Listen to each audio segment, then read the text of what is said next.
All right. Hello, and welcome back to Real Seekers. I'm your host, Dale, the Real Seeker. And today we have a real special event. A couple of guests who have been on the show many times in the past, but never on the show together. So I'll start immediately to my right. We have Professor Owl, as Paulogia calls him, otherwise known as Tavo San Abri. Hey, Tavo, how are you? Really good to be here, Dale. Thanks for having me again. Awesome. Yeah, welcome back. And joining me on the lower quadrant is our friendly atheist, or maybe not so friendly today, who knows? David Johnson. Hey, David, how are you? Hey, doing great. Do not mistake me for Hermit Meta, the actual friendly atheist. I'm the unfriendly atheist, but I can pretend to be friendly. That's that's the best I can do. Um, yeah, Hermit Meta. He's earned it quite well. He's a good talker. He has an excellent site. He does great work. And it is I think it's just the friendlyatheist.com. He has some membership attached to that, and so I'll go ahead and put in that plug since Dale made that slip. So you personally are the host of Skeptics and Seekers there. Before we start, I think it's very interesting that you and Tavo, are very much the opposite of each other. I'll let you guys kind of give an introduction because David, I'll start with you, just very briefly in a few minutes or so. Do you want to summarize where you're coming from? Because I know you started off the opposite of Tavo there. So yeah, what's your background? Um, I was born into uh, American Bible Belt uh, evangelical Christianity, um, and yeah, I've been a leader in three different denominations. I preached for a while,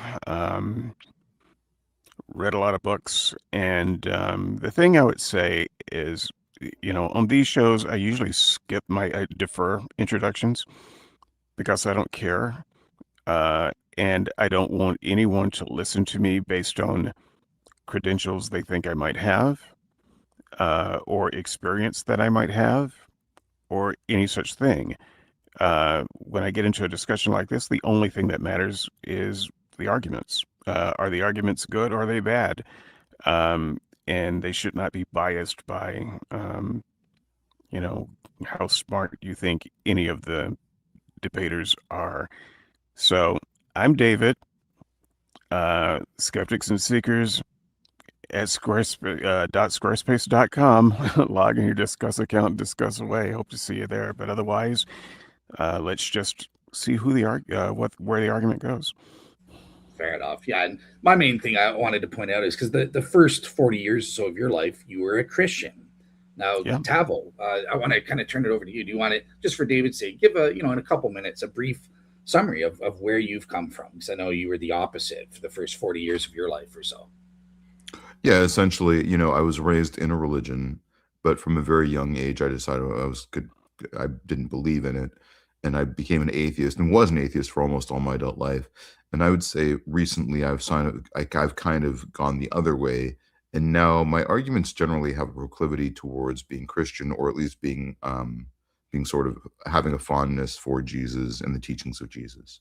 So most of what I contribute to the discussion is not so much on the atheism theism side of the debate, but more looking at the teachings of Jesus qualitatively, and when I can, looking at Jesus compared to other religious figures in ways that are qualitative, semi-quantitative, and hopefully more quantitative and objective.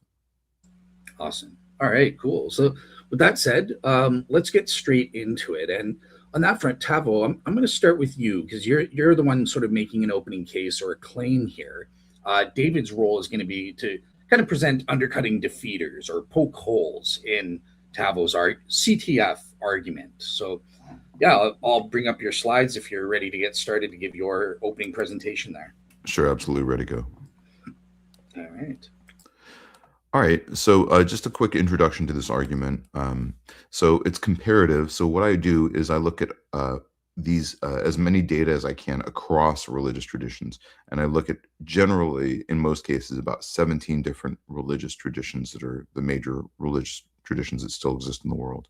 I try to make so it's a comparative paradigm, it's a quantitative paradigm, and then it's also convergent. Now, sometimes the word convergent gets used in ways that are sort of like, I'm going to combine a bunch of bad arguments to try to make a good argument.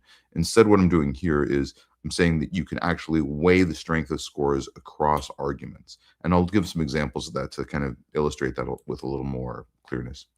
All right, so I'm going to introduce the rational theistic gambler paradigm, and this has undergone a few name revisions, but basically this is the evaluative criteria for the CTF argument. So here's the question. If you have an idealized, culturally neutral, objective, rational decision maker who believes in a theistic worldview, but does not necessarily believe in a specific God, which God represents the starting point with the most epistemic confidence? So there are a few ways to look at this. So imagine that you're in a room with all the theological figures in history, and you have to essentially vote for one based on objective criteria. Which one would you vote for? Another way of like sort of framing this as a paradigm is, let's say you're in a library and you're in a library with all the religious tomes of the major religions of the world. Which one is the one that you should check out? Which religious book should you read? That's the question I'm trying to answer with this. Now, the reason for this is because I feel like the atheism versus theism arguments are fairly well worn, and I feel like what I have to offer is a comparative cross-religious context. My background is very much in manuscript criticism, which means that I've evaluated a lot of manuscripts. I'm an editor for 2 scholarly journals in my field, so I do a lot of manuscript reviews and criticisms in my academic career. Now, that's all non-theological, so please don't anyone misinterpret that. I have zero theological expertise, and I have 0 theological credentials. So everything that I'm talking about is in a totally different non-theological field. But anyway, so I tried to bring some of my critical skills to this argument and decide if I could come up with arguments that were objective, that were neutral. And in doing so, I came up with the criteria that I thought would be the best from this rational theistic gambler paradigm. But I didn't like this. There was no p-hacking. In other words, there were no criteria where I tested. I got a different conclusion that I didn't like, and I didn't include it in the model. But I will talk about other conclusions that I tried to develop. Now, there's different major and minor elements of the argument. The major elements are what is the volume of theological historical attestations, right? So let's look at the time lag between the actual theological attestations and the miracle events that they attest to. The next major argument is, let's look at the milieu of secular historical attestations and look at the time lags there. In other words, let's look at non-theological events in the Roman Empire in the 1st century and see if the Christian sources have a longer time lag than the secular sources. In other words, are the Christian sources late? And then let's compare across traditions the number of early attesting witnesses for each tradition. And for that, I looked at the first 50 years, the first 100 years, the first 150 years, the first 200 years to see how many witnesses are in, excuse me, in each religious tradition. Then I looked at creedal or tomic speed. In other words, how quickly do the first creeds crystallize? How quickly are the first tomes or the first religious volumes, if not canon, how quickly do those precipitate? Then I tried to quantify the intellectual legacy of each theological figure. Then I looked at historical verification of each tomic tradition, so each tome for each religion, and then areas of consensus between each theological tradition. We'll get into the minor criteria a little bit, but the first question was, are there any antagonistic attestations? Are there any cross-theological impacts that are unusual or unexpected? Are there any itinerant teacher traditions? In other words, were there people outside the religion who advocated for the religion? And then I looked at sort of some qualitative features of the attestations. Now, the reason why these are minor elements is because for some of them, there's not really adequate comparisons that can be drawn objectively across theologies. But I think these are still features that our rational theistic gambler might look at if they could. And I thought about what are other criteria as I was trying to prepare for this. What are some counterfactual criteria? But I didn't really come up with a lot. So I think the rational theistic gambler is going to have a probable preference for early attestations, more robust, multiple witnesses. This is all based on academic historical scholarship. Now, next, I think it's reasonable to say that they would weigh the contribution to modern intellectual traditions. They might look for signs of spiritual well-being in practitioners. They might consider weight of the evidence of ongoing miracle manifestations. And I think that they might develop a cumulative or overall score. We can kind of think of that overall score as like a relay race. Oh, okay. So I just converted this to a different format for this, and it looks like some of the text is going to overlap. Hopefully that's not going to be too much of a problem.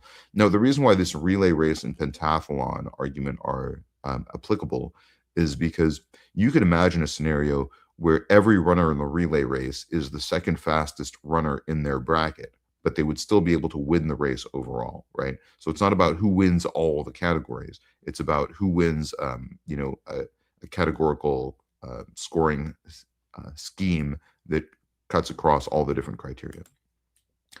All right, and here's my thesis that I came up with after I looked at the data. From a neutral but theistic perspective, Jesus represents the starting point of theological inquiry with the most epistemic confidence. Alternatively, until negated by subjective preferences, a theology of Jesus would be the most objectively justifiable decision. Now, this argument does not apply to subjective preferences, right? So if you're like, I really need to eat pork and my religion excludes me from eating pork and that's my subjective preference, then that doesn't apply to you. If you're an atheist, by definition, it doesn't really apply. The deistic starting point would be just as valid as the theistic starting point, but the rational theistic gambler assumes that you've already kind of surpassed that decision point bifurcation. All right, let's look at the time lags and attestations among ancient religions.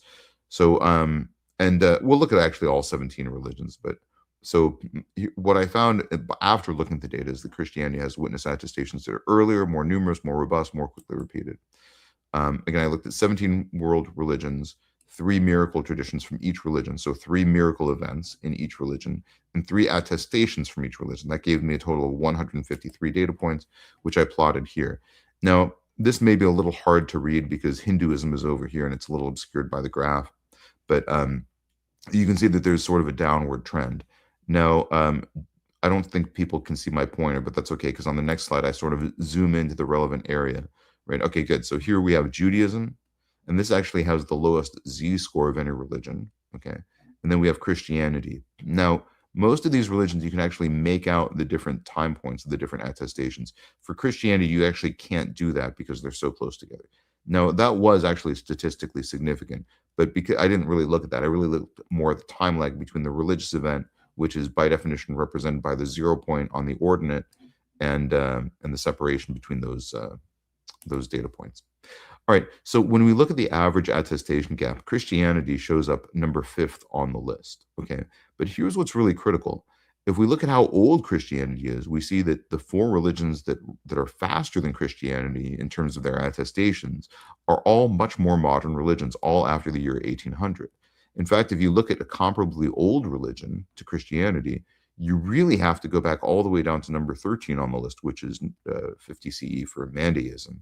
So Christianity does have a fairly early attestation, particularly if you're looking at the time point between the curve of what you would expect, where you would expect the data to show up. If we look at the average gap between attestations, again, Christianity shows up very early, 4th on the list compared to the other religions. 4 religions have shorter average lags than Christianity, but all 4 were founded after the year 1800. 12 religions have longer average gaps, and Christianity is the shortest average lag among any ancient religion, essentially, and really any religion founded before 1800, and also the tightest range. Now, I did do this in a lot of other different ways, and I'll just show that data really quickly. So the green data in the middle right around 0 CE, that's Christianity. So you can see that basically these are the first, second, and third attestations after each religious figure died. So this is time from the death of each religious figure. So this is Judaism is around -500, okay? And so you can see that Christianity does show up earlier than any other tradition, particularly when we compare it to these curves that sort of show a downward trend, which is what we expect because there's increased literacy. And here's another just graph of attestation lag showing that Christianity is earlier. Here I included the confidence intervals in Christianity using this attestation lag, comparing only 12 religions, is the only religion where it shows up below the 95% confidence interval for the primary and secondary attestations. So again, you can cut this data in a lot of different ways, but ultimately it all shows that Christianity shows up earlier. So so this is basically that argument. So among ancient religious traditions, the evidence of Christianity is earlier, more robust, more quickly repeated. And I think this would be important to a rational theistic gambler, just like it's important for historical scholarship. Now, here's the next step, which is comparison with other historical evaluation. So I looked at secular events as a control, looking at 32 events between 10 CE and 60 CE. And these are all events where historical scholars think of these as real historical events, and there's consensus around these events. Can we compare Christianity to other events, right? So I included Christianity here in red, just showing that if you actually look at the Z-scores for Christianity, it's exactly where you expect the attestations to show up for secular events. So this challenges the traditional assumption that anti-Christians have, which is that the Christian sources are relatively late and therefore less reliable. Here's a sort of a numerical representation of that. Now, the Christian sources are indeed later, right? They're somewhat later. Here's the Christian sources with a mean at 34 years, and all events have a mean of about 27.2 years, and all events that are secular have a mean of 26.6 years. But I still don't think, I think you'd have to, first of all, the Z-score is within one standard deviation. And second of all, I think you have to make the argument that time lag of 6 years is significant. So I think our rational theistic gambler would see similar timing of attestations and subsequent repeated attestations for Christian sources and non-Christian sources. And then I looked at quantification of witness traditions after that. So let's look at each 50-year time interval between each religion. And I named the figures who have, So now I did do this twice. I did this with a strict criteria and a loose criteria. And I'm not going to go through all the criteria, but I'll leave this slide on the screen just for a second while I talk, and then people can sort of pause, just because I don't want to be I don't want to spend too much time going over the data, and I want to get to the arguments. But you can see here, using strict criteria, Christianity doesn't show up first, it shows up second, but it's tied with Buddhism. But the religion that shows up first is actually LDS in the first 50 years. So the reason why that's important is because, this is obviously a much later religious tradition arising in the year 1830 CE. So, and then using loose criteria, you can see the results are here. Now, using loose criteria, Christianity, interestingly, does actually show up first in this criteria. So, and then even when we go to I think these 50-year time intervals are marginally, incrementally less reliable and less helpful as we go further down. But Christianity does stay in sort of a leadership position, or close to the top, regardless of the time period that you're looking at. All right, now next I looked at creedal and tomic speed. So how quickly did the first creed form, and how quickly did the first version of the canon, or really the first version of its home, form? So how quickly was the first religious text established, if not canonical? So here's the creedal speed for Sikhism, and here's the creedal speed for Christianity. Again, even though it's a very ancient religion, it has a creedal speed of roughly 5 years, which I'm using the First Corinthians creed as the first creed for Christianity. Now, the reason why I didn't compare all 17 traditions is because other traditions don't generally have a creed, but I thought this was at least worth looking at. Here's tomic speed, which does apply across religious traditions.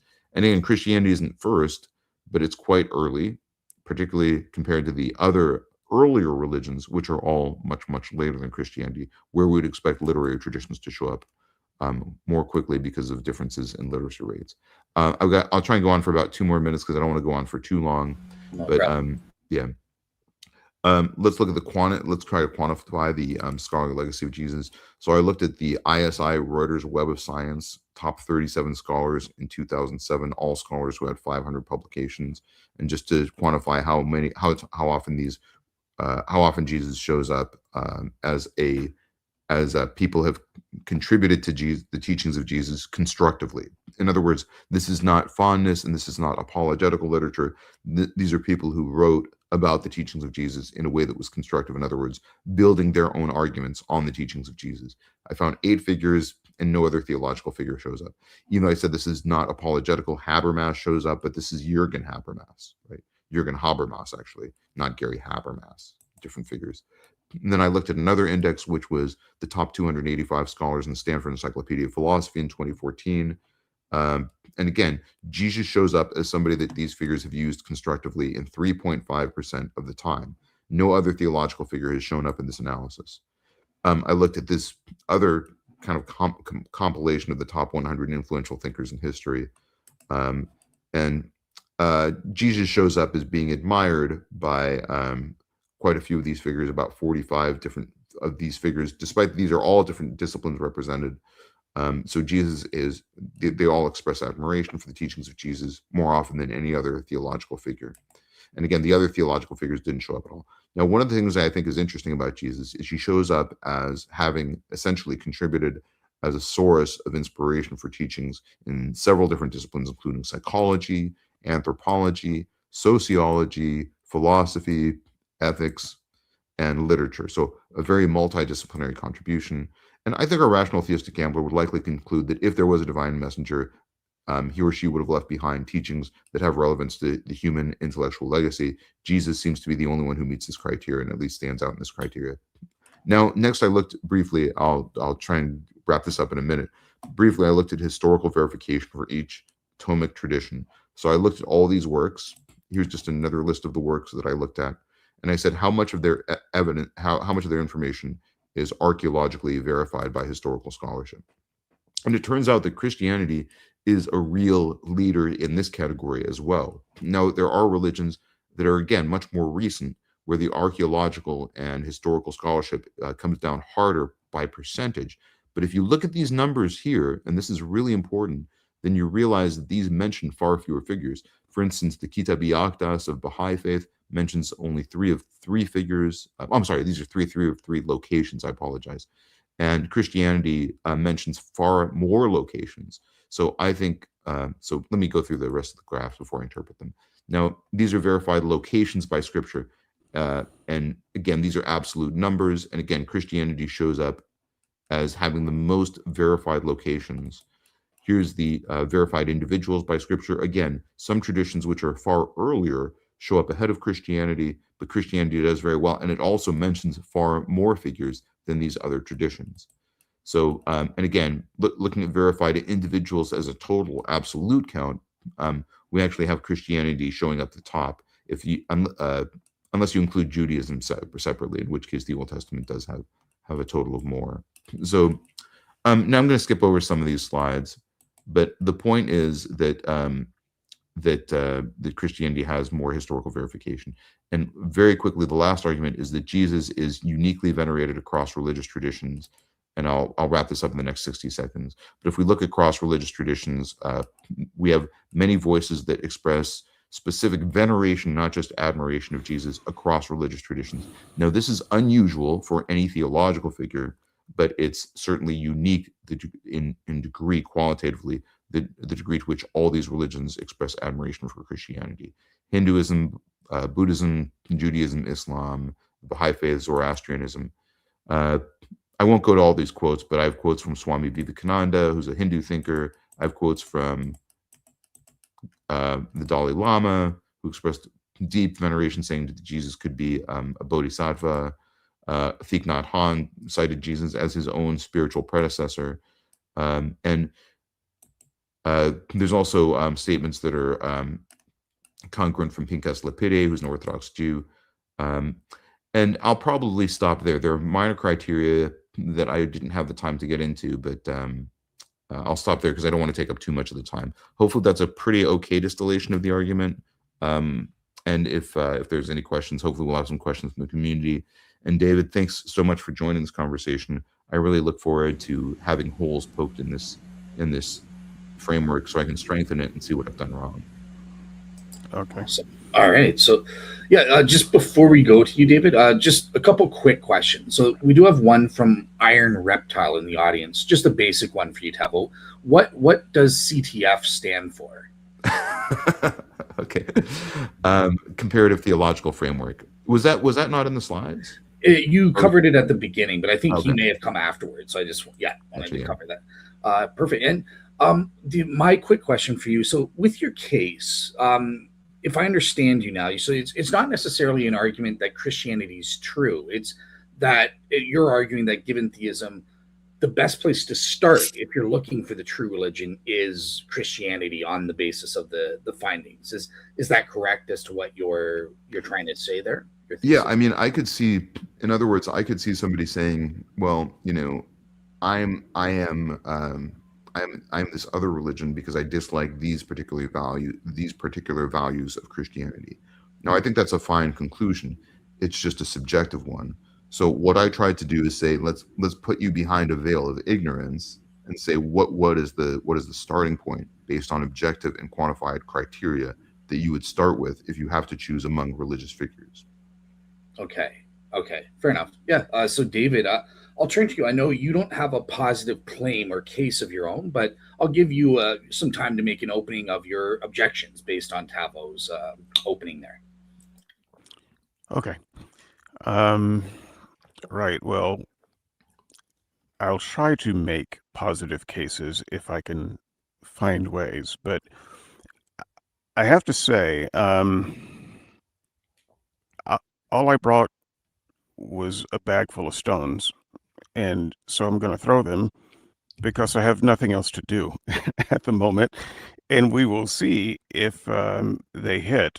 Part of the problem, Tavo, and I respect the work and the thinking that you've done behind it, but I think the entire project might be a little misguided, in the same way that I think that evidentialists are misguided in the effort. Because what the evidentialist wants to do is take it out of a biblical, strictly theological framework so that their arguments can't be attacked on theological basis and put it into some kind of historical, provable, almost scientific framework. And I think that disambiguates the religion they come up with from the religion and worldview of Jesus. Because Jesus wanted the framework to be faith.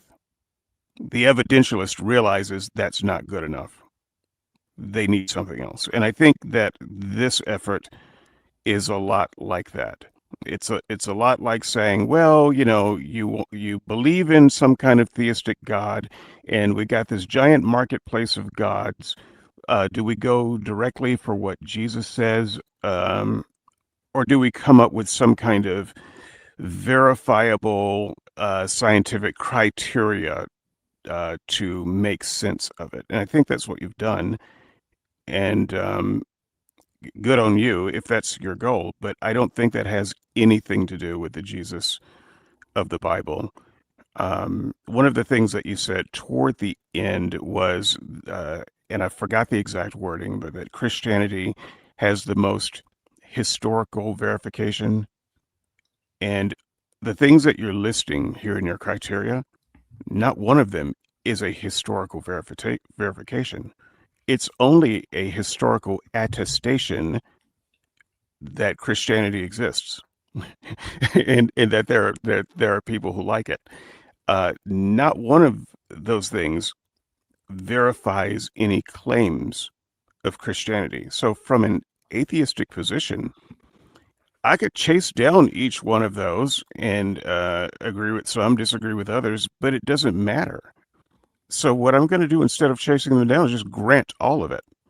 I'll just grant it all and still say that you have not made one step toward showing that Jesus is a good starting point, even for someone who is somehow vaguely theistic. I don't know who this person is.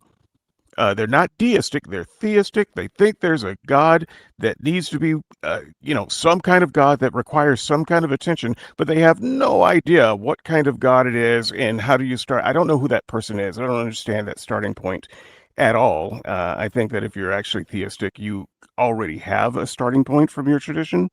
And so you're trying to find a way to take it out of tradition. I get that. But if we're talking about Jesus, if we're talking about a criteria for religion. What would Jesus think about this criteria? Well, I think he would think the same thing I do, because he never gave a criteria. He never got into arguments about competing gods, and there were plenty of gods. That wasn't Jesus' interest at all. And so he never even acknowledged the question of, well, you're theistic, so who should you worship? And I think that you, Tavo, and a lot of people, it's not just you, find that uncomfortable. And so they create a criteria. But I would suggest that in creating a list of criteria, you have, in fact, gone further away from a historic Jesus and the things he taught. For instance, just excuse me, one example.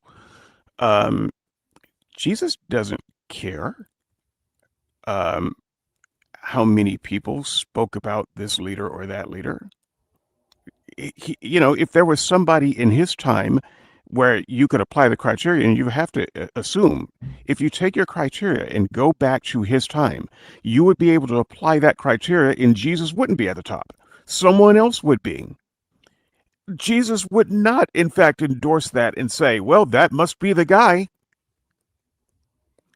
So this is just one small way of realizing that the criteria is just contrived, because Jesus wouldn't have used any of it. We can use it now because of where we are in history, but it would have made no sense in Jesus' time at all. And so there's no way he would have endorsed it. And I'm curious to know which of the criteria that you are, you're really strongly for, that you think Jesus would give a nod and say, yes, this is how you can know that I am God. Yeah, all right. So I'm happy to respond to those. I've sort of taken some notes on the things that you said. All right, so let's start with the argument that evidentialism is flawed and that this is an over-scientific approach. I think that's a very interesting argument. Now, here's the two things that I would say. First of all, this does not preclude other approaches towards Jesus or any other religion. I'm just saying that the rational theistic gambler is an objectively validated paradigm. Now, I do find it interesting that you're criticizing the model for scientificalism, essentially, or scientism, I guess, and you're saying it's an overly scientific framework. That's interesting, because I would argue that usually an atheist versus a theist would be on the other side of the debate, right? Usually the atheist would say this is not scientific evidence at all, and the theist would say, well, I can use other mechanisms like inference to the best explanation. Now, it may be that this criteria has a more narrow applicability, but I still think it's an interesting conclusion. I think it's helpful because I think there are people who believe in God broadly, myself included, who don't necessarily have a specific theology. Now, the argument, I don't want to get too into the weeds here for this part, but the argument does have applicability towards theism and deism. That's not something that you said at that point in what you just stated. But like I said at the beginning of my presentation, it's equally applicable, I think, to theism and a deistic framework. Now, the next thing that you say is that this violates the teachings of Jesus because Jesus wanted the framework to be faith. Now, I actually don't think that's a validated statement. I don't think Jesus ever says you have to only believe based on faith, right? And Jesus makes several entreaties in an aphoristic way that suggests that you can believe based on a bunch of other criteria and a bunch of other reasons. And I'll just give you some examples of that. Now, he says to Thomas, you have seen and yet you believe. Blessed are those who have not seen and believe. Now, this doesn't preclude that it's flawed if you see and you believe, if you find criteria and you believe in those in what you've seen based on those criteria.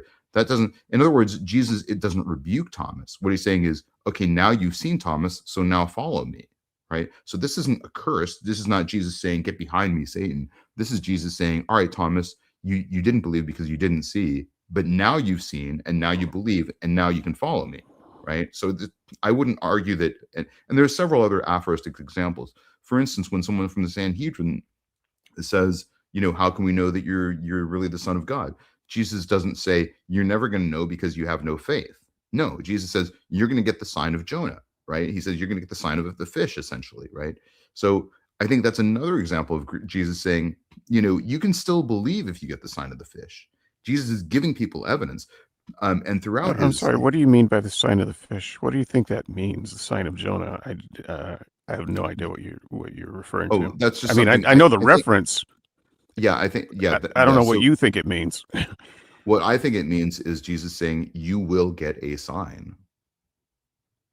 Right? He's saying to the people, the Sanhedrin, who are accusing, and feel free to fact check me on that if I'm misquoting that evidence. But I think what Jesus says, you're going to get the sign of Jonah, and that's it.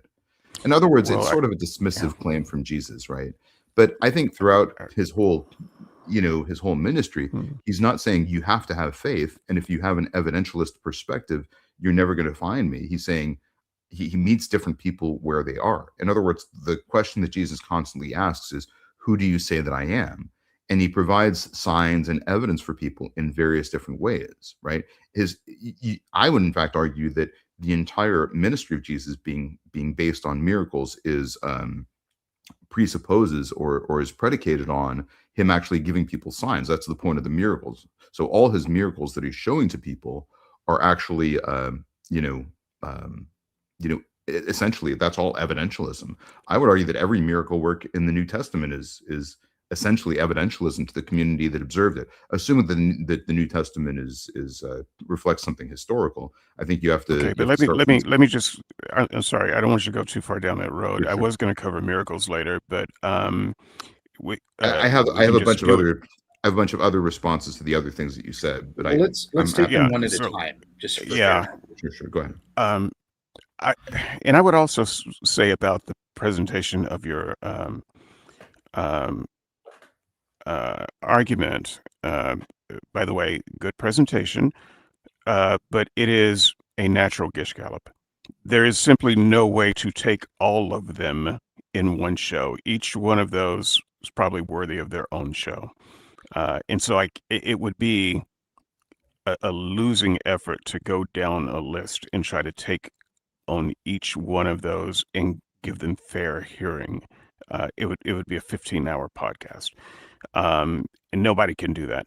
But as far as miracles go, I was going to, in fact, grant later that the one criteria, if you want to come up with a Jesus certified criteria, then it would be miracles, because he said to the Jewish leaders in John, is it John 8, John somewhere, where he's having a clash with them,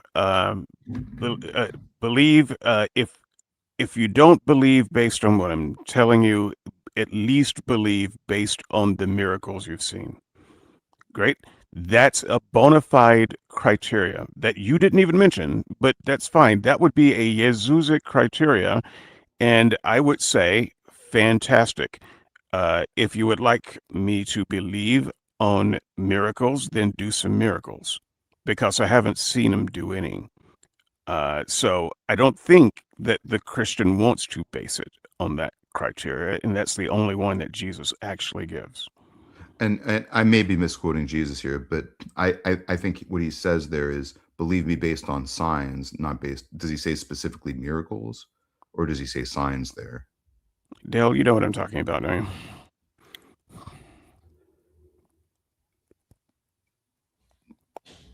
Yeah, somebody can fact I check think us on that. But doesn't that yeah. in and of itself contradict what you said earlier? Because what you said earlier is Jesus wants the framework to be faith, not evidentialism. No, I don't actually think it does. And we could talk a little bit more about what I think Jesus was saying there, but we don't have to go deep into it, because I'm willing to grant that he gave one criteria and it's not on your list. You've given a different set of criteria that you think is easier and it suits, your personality better, and maybe it's things that you think would be a good way to choose a God. But Jesus doesn't think that that would be a good way to choose a God. And frankly, if I was that theoretical person Well, who no, believed that there had to just be a God, hold on just a I second. don't think your criteria would be that good for it. Well, so now we're drifting into some of the arguments that you made later, which I just haven't addressed. I just haven't Okay. gone that far. But I'm just saying on miracles. Yeah, if you want to say that I've contradicted myself, it's something that I was planning to come back to later. It's the one criteria that Jesus gives. And I would say, great, let's start there. No one ever starts there. because that's the one they can't produce. And I would argue that Jesus meets a lot of people in a lot of different situations and gives them a lot of different evidence and a lot of different attestations. It's not, and sometimes he's initially very resistant, and sometimes he says, Was well, any of that evidence statistics based? Who has the best head count for who's remembered best? It's nothing like that. In fact, I would argue that would be counter what Jesus taught. Okay, yeah, and that's an argument that you got to later, which I haven't had the chance to get All down right. to. But Go ahead. I will mute my mic, not physically, but metaphorically. I will mute my mic. Yeah. You can let me know when you're done. Well, so I think we've departed from the argument that Jesus wants the framework to just be faith, and so I'm okay with that. But this gets into your next statement, which is that Jesus didn't advocate criteria. He didn't care about other gods. He didn't care about quantitative and comparative analysis. Well, I mean, I think the problem with that is that's an anachronistic standard. Jesus never said, let's compare ourselves with Buddhism. Now, he did, however, say that there's going to be other people who come. You shouldn't follow anyone else. You should only follow me. So, but I think it's at least an anachronistic standard to say that Jesus should have given us the CTF argument or should have given us comparative framework. I think Jesus says, love God with all your heart, all your mind, all your soul, right? So to me, this is an act of loving or pursuing God with all our minds, with all our, all the evidence at our disposal and all the ways that we can sort of disaggregate and analyze the evidence. So also the dialectical model that you're saying is, it just I think it's a bit of an anachronistic standard. Now, is this argument every piece of the criteria that you offer is anachronistic under that model, and that's more of my objection. You are applying a standard that simply wouldn't have made any sense in Jesus' day. So saying that my objection is anachronistic, it kind of has to be, because I'm responding to an entirely anachronistic standard. It would like be finding an Apple Watch in an old filming of the Ten Commandments. That would be out of place and wrong. And so I think that the entire basis of your argument would be anachronistic, and I'm not entirely sure how I could respond to it without falling into some of that anachronism. Okay, well, so my response to that would be, that's a fair criticism. But I would argue that Jesus doesn't give us one standard of how to perceive him. He says, you're on your own. I'm going to appear differently to different people, and it's all about who you say that I am. And that's the question that I'm going to ask you. And he gives people different evidence depending on their initial starting perspective. So I would argue that at least, and I could understand if Jesus said something specific about, these are the types of evidence that I want you to look at, and these are the types of evidence that I want you to exclude. But I think Jesus would sort of accept that we would be pursuing him through a lens that's very granular and that's very objective. And I think this goes along with the way he responds to some members of the Sanhedrin, even being dismissive, but saying you're going to get evidence, and you're going to decide whether or not you can trust the evidence that you get. I think I don't grant that interpretation. By the way, I didn't say that before. I think you're kind of out on your own. I don't know of any religious scholar who would say, oh yeah, that's what Jesus meant by the sign of Jonah, that he's going to give you some physical evidence. I mean, the sign of Jonah was the resurrection, right? Reappearing after 3 days. I thought that was the historical scholarly consensus. Okay. When I asked you earlier what the sign of Jonah was to you, that's not what you said. But okay, let's just go with that. The sign of Jonah, Jesus rose after 3 days. Then we would have to prove somehow that he actually rose after 3 days. We don't have that. That's not what you're presenting. And so we just kind of have a claim in a story about Jesus making a claim in a story. Well, so I'm not saying that when Jesus offers the sign of Jonah, that's not what he offers across the board to everyone. That's what he offers to a specific population. So what I'm contending is he says to that population, this is the sign that you're going to get. to other people that he interacts with when they say, who are you, or who do you say that you are? He provides different sort of evidential standards and different, different evidence depending on where they are. So I think I could buy your argument if Jesus had an explicit rejection of any evidentialism, but I feel like he doesn't really reject evidentialism. So in that case, is it flawed to say, okay, in modern times across religious traditions, we're going to weigh things in a way that's comparative? And I don't think that's flawed. I think Jesus says there's lots of different approaches to me. I do think that's flawed. It is contrived, but let's give evidentialism. Let's. I can even grant that. I can grant just about everything you've said, and it doesn't help. So let's say that Jesus was a friend of evidentialism, and that he could go for multiple criteria. Just making up a list and calling it good criteria that Jesus would approve of, you would still have to show evidence that Jesus would approve of that kind of criteria. For instance, someone could say Jesus was an articulate speaker and a snappy dresser. And he was the most articulate of all the speakers, and he dressed better than anyone else. Therefore, if you're looking for a God, start with Jesus. Well, I would find that pretty fallacious, and so would you. You would say, what does that have to do with anything that Jesus would find useful in determining, what the right theistic framework is? It has nothing to do with it. And so maybe you're a fashion designer and that's what you came up with. Maybe you're a homiletics teacher. You like the way Jesus spoke. That's what you came up with.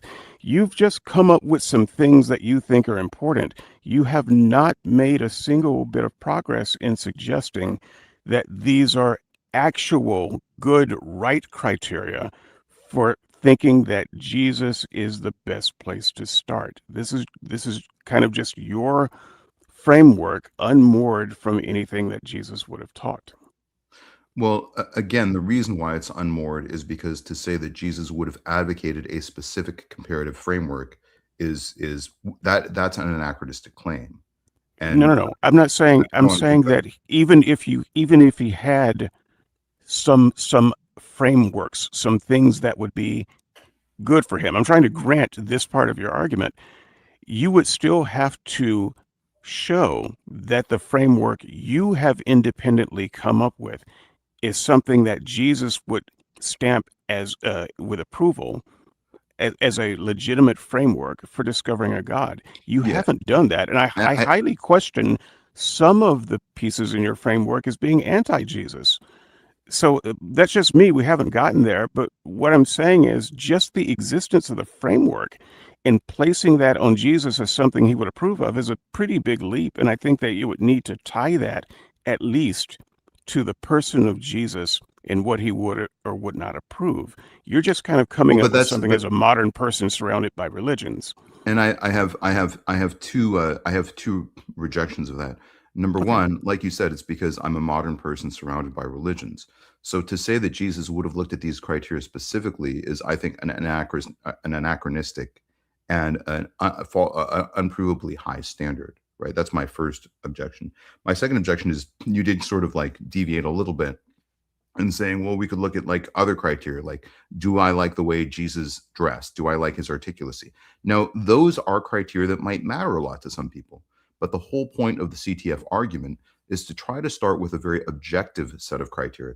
So in other words, if I can put you behind a veil of ignorance where you're not aware of your cultural milieu, where you're not aware of your subjective preferences, what kind of objective criteria would you come up with in that perspective?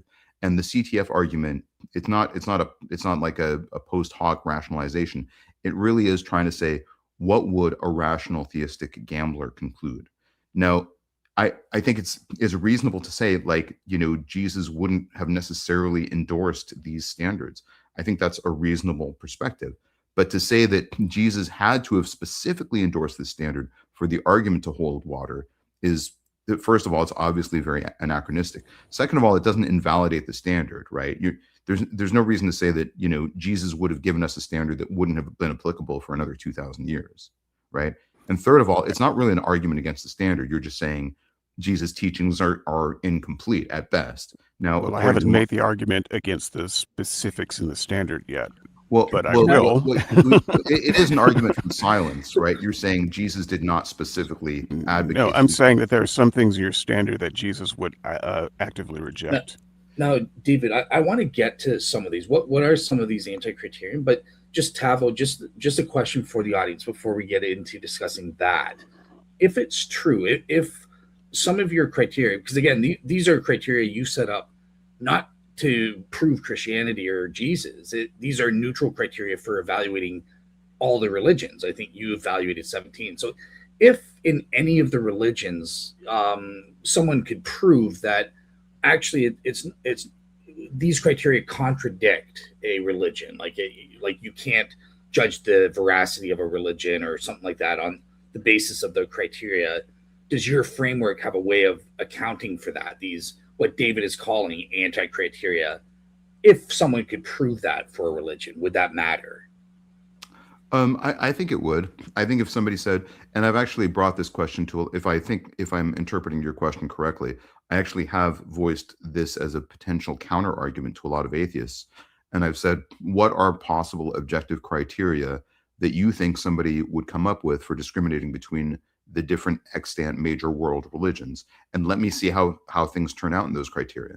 I mean, I have tried other criteria, but it gets very murky. I can tell you about the other criteria that I tried to get into, but no one has been able to suggest an objective criteria that to me is measurable, that cuts across all religious traditions, where all religious traditions can be weighed. Okay, fair enough. So David, yeah, I want to turn it to you. So here, can I just say one more thing, Dale? Sure. Yeah. I think it is important to recognize that there are gaps in what Jesus taught, right? There's things that Jesus was silent about in the New Testament. So Jesus may have separately argued for evidentialism in other teachings that he had.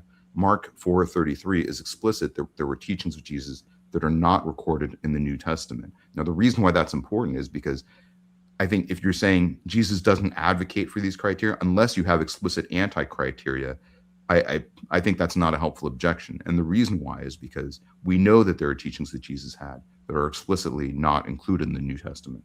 All right, go on, Dale. Yeah. So David, I just want you guys to discuss it. So you would kind of adopt a burden of proof here to prove that some of these criteria, at least one or more of them, are actually anti-criteria, not just through, Jesus doesn't mention it, but like, can you prove what are some of these things you can prove are actually anti-criteria and connect those dots, and have you and Tavo discuss some of those? Sure, I think so. For instance, I don't think that Jesus would have favored any criteria that looked at all the religious possibilities of his day and the religious prophets that would have existed for, from Zoroastrianism to, the Babylonian religions and so forth, and said, okay, let's see which of these people are spoken favorably by the largest number of people. Because Jesus did not care about who was favorably spoken of. In fact, he would have considered it to be a problem if he and his followers were spoken of too favorably. They were counter-culturalists. The blessing goes to those who are persecuted for his sake. It was always a danger to be such a friend to the world, and we would have to extrapolate from other the teachings of Jesus' followers, that to be a friend to the world is enmity with God. And so I cannot imagine Jesus suggesting that if he's the most popular, then it must be true that he's a god.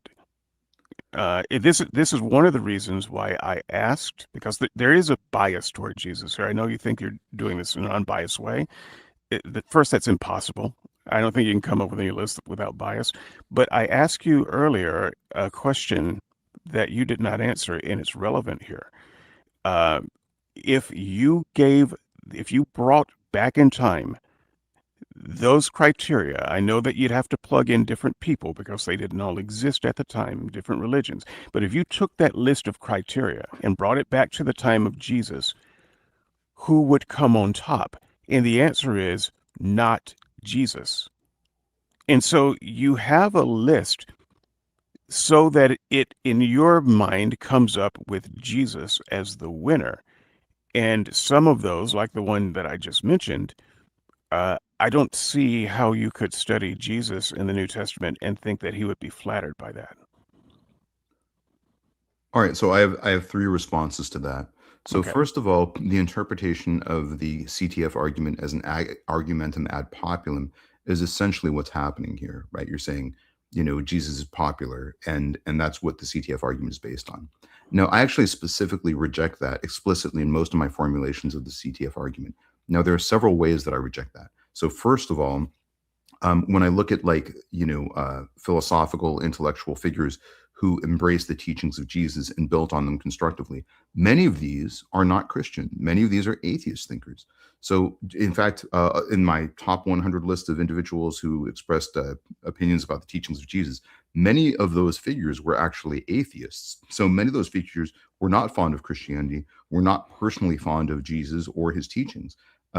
Simone Weil is an example that comes to mind. I think Simone was, somebody can fact check me on this, but I think she was an atheist. Hannah Arendt was also, I think, atheistic, and she was the person who came up with the phrase about the banality of evil, one of the most influential postmodern political scientists. So this is not an argumentum ad populum. Now, it's also important to note that the witness attestations, so that's the first argument, and that maybe applies to some of the ways you're conflating sort of the early attestations of Jesus with the scholarly assessments about Jesus and the degree to which Jesus has been influential in our academic traditions. So there may be some conflation happening there. But there's no part of the argument that is an argumentum ad populum. In other words, never in the argument do I say more people like Jesus, and that's a reason why you should choose Jesus. Okay. So the scholarly I'm argument, very confused then, because I seem and I to have two recall. other let me get to the other arguments, then you can ask for points of clarification. But here's another reason why this is not argumentum ad populum, and that's because the early attestations that we have make specific evidence-based claims. Okay, so these are not just people saying I like the teachings of Jesus. I'll just give you one example, and I'm not going to get so granular that I go into all of the examples, but one example would be Quadratus. Now, Quadratus is writing in a non-proselytizing way, and we have records of what he wrote, and he wrote to the emperor, right? And he said, these people that Jesus has healed are actually still around in my time. So this is an evidentialist perspective. He's not just saying, I like the teachings of Jesus, I like Christianity. He's making a very specific evidence-based claim. And he's doing that he's saying he has, during his lifetime, interacted with people who were healed by Jesus. And that's an evidential-based attestation. So it's not just, I like the teachings of Jesus. Now, there's other examples, like I would argue that Justin Martyr, by appealing to contemporary documents like the Acts of Pontius Pilate, are sort of in that line of evidentialism. But anyways, this is not an argumentum ad populum, and this is not just about people saying, I'm Christian because I like it. These are people who are making specific evidence-based claims, particularly if you get more granular and you look in the first 50 years and to a lesser extent the first 100 years.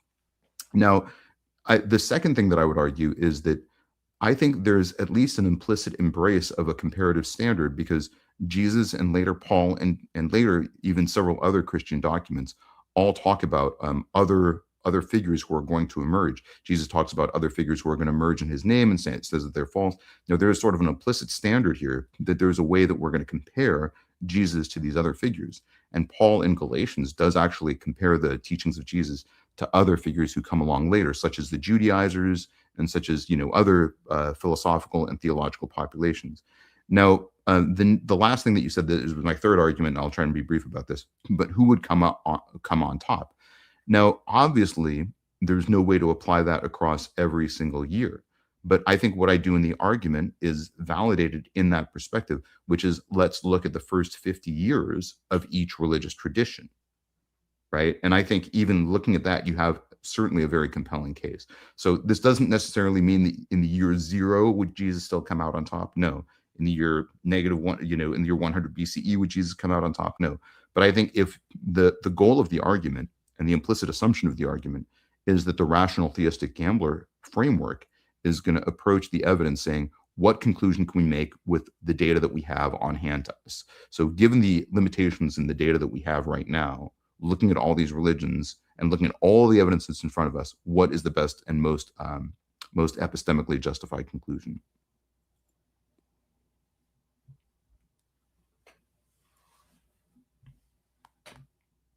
Go ahead. Okay. So yeah, I think it was your last slide, somewhere your last point that you were bringing in, and you mentioned the Dalai Lama and various people throughout time who've had good things to say about Jesus. That is a part of your criteria, and if it's not, then it I take back my compliment that it was a good presentation, because that's definitely something that's in your presentation. So if you are saying that's not what you meant, I would maybe double check your presentation so that it doesn't come off like that. Because otherwise, I have no idea why you're mentioning these people at all. I don't know why that slide is there, because it has absolutely nothing to do with anything. Secondly, the criteria can't be a good criteria if it's not good for all times. So in other words, if you can only reach the right answer in this time with that criteria, then it's not good criteria. And so if you can't apply it 1,000 years ago or 2,000 years ago and come up with the right answer, or what you think is the right answer, then it's not a very good criterion. It's a very bespoke criteria designed to get you the conclusion that you want. And once again, whether that was your intention or not, I can't speak intentions. I assume all your intentions are good, but that's the logical entailment of it, which makes the criteria very questionable. Furthermore, I would say that the criteria is very weak on what I think are the most important things if you're coming up with a criteria for how to recognize the best theistic path, which is theism itself, which is theology. There has to be some kind of theology in the criteria. I don't know why you would step away from the theology, since this is not aimed at atheists. It's aimed at people who are already theistic. And so, there are some theological themes that should probably be a part of the criteria. Now, being who I am, I might apply a bit of polemic here. So I would say, some negative criteria, if you will, that's not on the list, is if you, in fact, envision a hell that the majority of the world is going to burn in, probably the wrong God. Keep moving. If you are the embodiment of a God who specifically targeted nursing infants in war, you're probably not the God. You're probably you're either a bad prophet and don't represent that God well, or you are that God somehow made divine by that God, and therefore look elsewhere. And so there are some criteria that I could come up with that would immediately disqualify Jesus. Now, you would consider that not fair criteria, but I would think one of the first places that I would begin looking if I was a theist would be, what are the teachings and the natural entailments of the teachings? And your criteria doesn't really talk about that. Dave, sorry, Tavo, I'll let you respond, but we do have an audience question for you, David, and it was something I was going to ask, because it related to this. If it's a good criteria, it has to equally apply at all times. And we have, was it Skeptic Philosophy? No, another YouTube channel is saying, but isn't everything provisional, though? This is not true, because even with science's criteria, some of them are time dependent.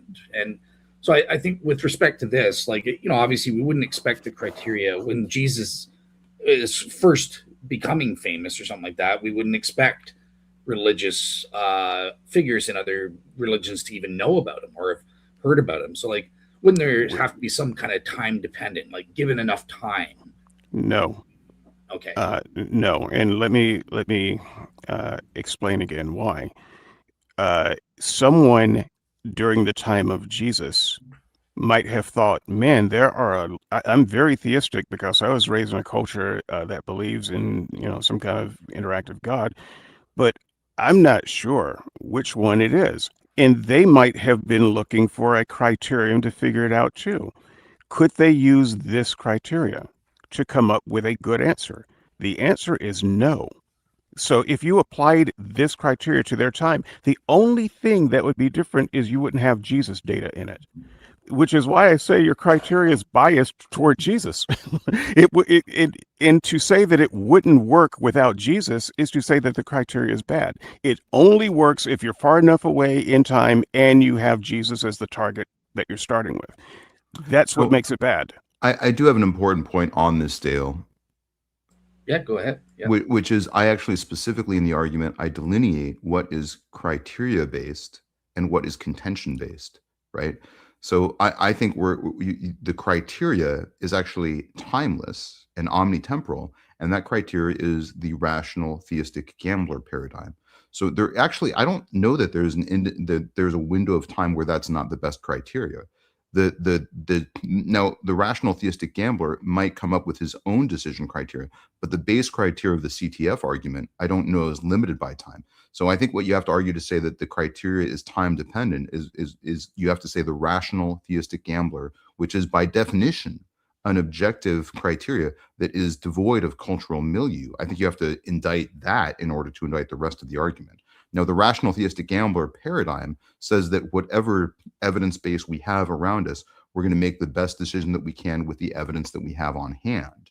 But that's actually the criteria, is the rational theistic gambler. And that's like on the third slide. I don't know if that's helpful, but I think that's an important point of divergence in our perceptions of the CTF argument. I think that is helpful, and I would agree that that's if it's going to be a good criteria, it has to be applicable everywhere at every time. But my point is, if you want to land on Jesus, then you can't use that criteria in some times. And so you're not going to come to the truth of theism with that, because the answer is going to always change. 100 years from now, the answer may not point to Jesus.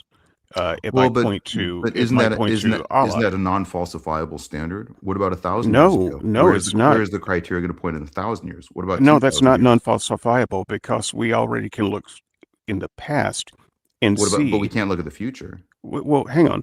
We can look at the past and see that the conclusion would change depending on when in time you applied it.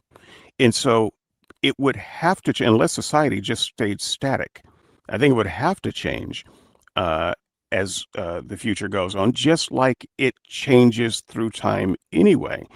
Now, that may be your criteria, may be a good way to track certain, popularity in religion. And, I'm sure there's some social science class that would love to use a criteria like that.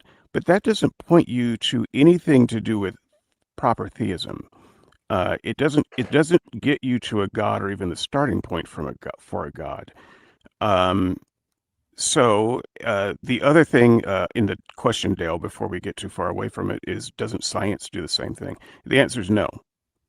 That is not a good comparison.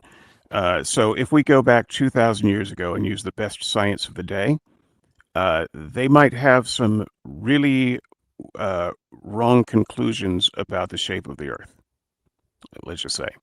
And today we have, fairly advanced understanding of the shape of the Earth and gravity and the fact that there's no firmament and, that sort of thing. But science, in fact, has grown and come up with better criteria over time to make better conclusions. And we can look at the conclusions that were made 2,000 years ago and say those conclusions were incorrect. Now, we can be generous and we can understand how they got there. That's fine, but they were wrong. And if the best we can say of the CTF is that it's a nice try, but it would have been wrong in all other times except this one, then again, I say that it's not a good criteria for figuring out who God is. Okay, we do have another one last question for I you, have Dave. I have a few responses, but I'm Okay, happy to just go on to more questions from the I don't know. Go audience. ahead. Yeah. Let's do another question, then I'll come back to my other responses. Okay, and then after you do your responses, Tavo, I'll let you initiate if you want to go to the next topic or if you guys want to continue on this line. It's up to you guys. But David, this is a question from James, and he's asking, well, look, what is your universal method? What are the normative criteria you would use to judge? And he's kind of criticizing you and says the objection is hypothetical. Your objection to Tavo is hypothetical. If there were a better universal, it ought to have been applied. Otherwise, it's biased. No, it's not. And James, you're wrong. You're just trying to do a Christian redirection tactic that is not going to fly here. I don't believe there is a universal set of criterion to coming up with the right God. And I think the proof of it is we have a bunch of gods. We have a bunch of religions. So there aren't any. And I'm not in the business of coming up with them. I'm an atheist. I don't believe in your gods or anyone else's gods. So that's not my bag. If all I can do is, read and understand the literature concerning the God. And then I can make judgments about what that God would or would not like.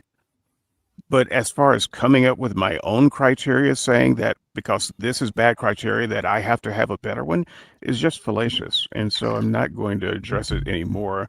I would say try to ask a question that doesn't have a baked-in logical fallacy. Fair enough. All right. So Tavo, yeah, I'll let you give your quick response to that as well. A couple other points you wanted to make about what you were discussing with David afterwards. But then, if you want, let's initiate another one of David's objections. I just want to make sure we cover everything. So, yeah. Sure. Let's get to what I think David is spending the most time on right now, which is that if it's not a good criteria through all times, it's a bad criteria.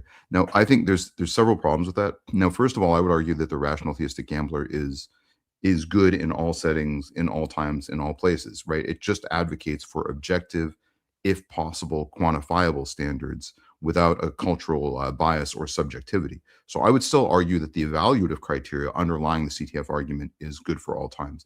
Now, the other problem that I have with that argument is it's just non-falsifiable, right? Because if we have to argue for all times, then we really have to be able to accurately put ourselves in all mind states throughout human history, which is just impossible to do, particularly for the future, right?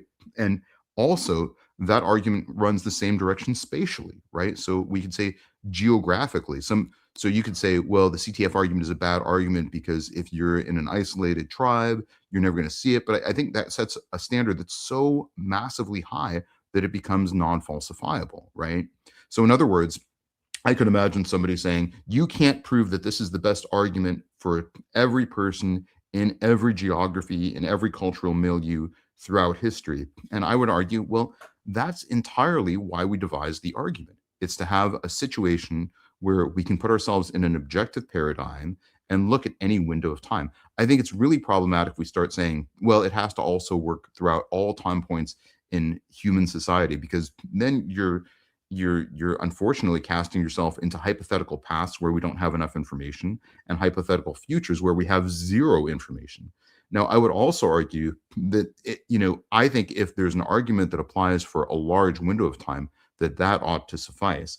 And I would argue that as far as we can travel back in time and know, societal postmodern standards of modern and postmodern thinking, that we can look at a lot of this evidence. Now, I think it's reasonable to say that the CTF argument works well in very recent time periods. And I think that's about as good as any argument can do. So I think there's several problems with having the standard that says it not only has to apply to all time frames, but it essentially has to apply to all people in all situations. What we're trying to do with the CTF argument is explicitly to cut across that standard. Now, there were a few other objections, and I just want to clarify the Dalai Lama. This was the first thing that David said in his last statement. Why is the Dalai Lama in the CTF argument? So the point of the CTF argument is that if you're in a situation where you're evaluating across different religions, you're going to look for areas of consensus between those religions. So which theological figure is venerated by the most other traditions in consensus with those other traditions? And I would argue that the answer is Jesus. So you have the Dalai Lama, who said that Jesus was a bodhisattva. You have Thich Nhat Hanh, who said that Jesus was his spiritual predecessor. You have Baha'u'llah, who is the founder of the Baha'i faith, who said that that Jesus was the Son of Man. He said that explicitly. You have Islam, which considers Jesus to be a prophet. You have Zoroastrianism. Actually, a lot of those views incorporate Jesus. You have many Jews who actually explicitly worship Jesus. You have many Orthodox views who actually endorse the resurrection. Like somebody in your comment section also pointed out that Pinchas Lapide explicitly endorses the resurrection. Now, Jews are extremely difficult to convert, and this is actually on one of my slides in the presentation that I didn't get to. But there have been about 8 different leaders for about 6 centuries who tried to convert the Jews. And the largest en masse conversion of the Jews to a different religion was actually at the birth of the proto-Christian movement, when you had Jews departing from traditional Judaism to embrace Christianity. Now, that's a population that's very, very difficult to make inroads with. You see Jews for Jesus, right, which are Messianic Jews, probably numbering at least in the hundreds of thousands, if not in the millions. And so I guess my point is this: from the rational theistic gambler perspective, they would look across religious traditions and they would look at theological endorsements, right? And they would say, well, gosh, a lot of these other theologies point towards Jesus, and yet you have Jesus only pointing towards himself. So at least how does that not come? How does that not end up as an argument of at populum? Okay, very excellent question. Now, the reason why is because this is being endorsed by authoritative theological figures, right?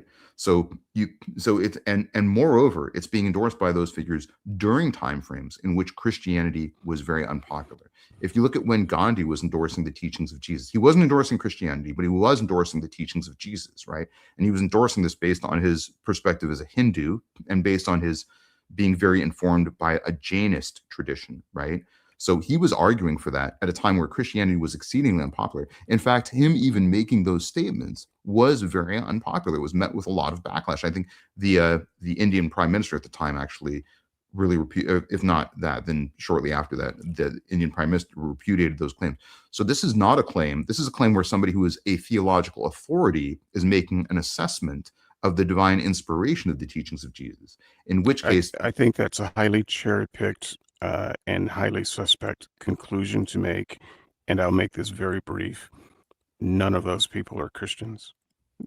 They died not Christians. So this is kind of the same mistake that minimal facts proponents make. They try to quote a lot of people who are not Christians to bolster their Christian arguments. If those arguments were that good, the people they're quoting would have been Christians. It's like taking the Josephine passage and saying, yeah, but Jesus, if he was really a man and so forth, Josephus died a Jew. The Dalai Lama died a Lamaist, whatever the crap the religion is. the Gandhi died the 14th Dalai Lama hasn't died. He's the person who made those statements. He's Buddhist, okay, obviously. still not Christian. Gandhi died a Christian. A Hindu. So you're citing people who have said good things, maybe some for political reasons and others, but they didn't cite Jesus as a divine being. They didn't believe it in a way. Excuse me. They didn't believe it in a literal enough way to actually become Christians or followers of Jesus. So I don't honestly see how this leads to anything. If anything, this is a person that lots of religious leaders talk about, and what they're saying in the subtext is, but you shouldn't be a follower of him, because they weren't. So first of all, you made sort of a qualitative assertion there that these are things that are being said for political purposes, right? So I said possibly. I don't know the motives of all of them. I think that the choice of using these citations kind of in a vacuum uh, can be prejudicial, and I think maybe not the best use of citations. You would only say these things because you're wanting to bolster a Jesus narrative in history. But I am telling you, I'm trying to show you the other side of the thing that you're saying. I can give you all the citations, and all of those citations amount to, but don't become a Christian. and which figure says in those citations, don't become a Christian? Every one of them who didn't become a Christian. So that you're saying that they're leading by example. Yes. Yeah, well, so here's the problem. There's a few problems with that. Number one, the whole point of the comparative theological framework is to look at conclusions that are made in consensus.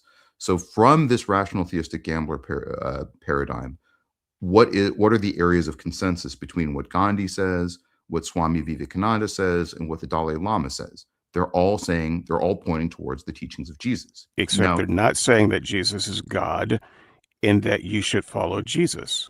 We know that they're not saying it because they didn't follow Jesus. They're not Christians. That's factually incorrect. Okay. Okay. Right? So which one of them are Christians? Well, what you said, which is factually incorrect, is that none of them said that Jesus is God. Okay. Right. Let me grant you that slightly. Whatever they mean by God is not what Christians mean by God. So someone might think Jesus is divine along with the 57,000 other divine beings on earth. Even Jesus used language, when they were saying, so you're claiming to be equal with God, we'll kill you. And he says, hang on, we're all gods. Which is a thing that Christians don't like to talk about, because that's a use of God that we feel uncomfortable with, if we can all be gods. I've got a feeling that the God language, these people that you're talking about, I haven't looked up each one, is something akin to that, but I think it's a little bit disingenuous to say, but they believe that Jesus was God in the way that Christians believe that Jesus was God, because if they believed he was God in that way, they would be Christians. Okay, and now, I mean, I've given you a lot of time to phrase that argument. Now, let me address the two major flaws with the argument. Flaw number one, we're looking at areas of consensus explicitly, right? So we don't actually have to look at the areas where there's divergence. Now, Gandhi did not like Christianity for a number of reasons, right? But his endorsement of Jesus still stands as an endorsement of Jesus. Now, let's apply that same standard to all of the other theological figures that I cited, okay? So if I say that I survey all theological figures and I present them all with a blue pen, and some say this pen is navy blue. Some people say it's peacock blue. Some people say it's teal blue, right? Then I'm going to come away from that set of conversations saying this is a blue pen, right? So that's one flaw, is we're actually explicitly looking for consent. And I'll get to the second one in a second, but that's the first flaw, that we're explicitly looking for areas of consensus. In other words, what is the most confident epistemic starting point?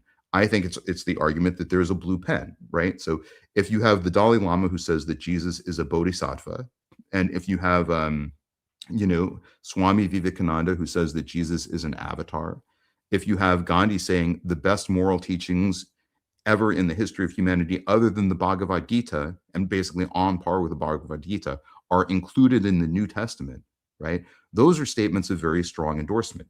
Now, let me get to the second, so there's an area of consensus, right? So I think from a convergent evidentialist standpoint, our objective rational theistic gambler paradigm would say, you know what, I'm going to go with, what this consensus is pointing towards. Now, the second point is that the criteria are designed to be comparative.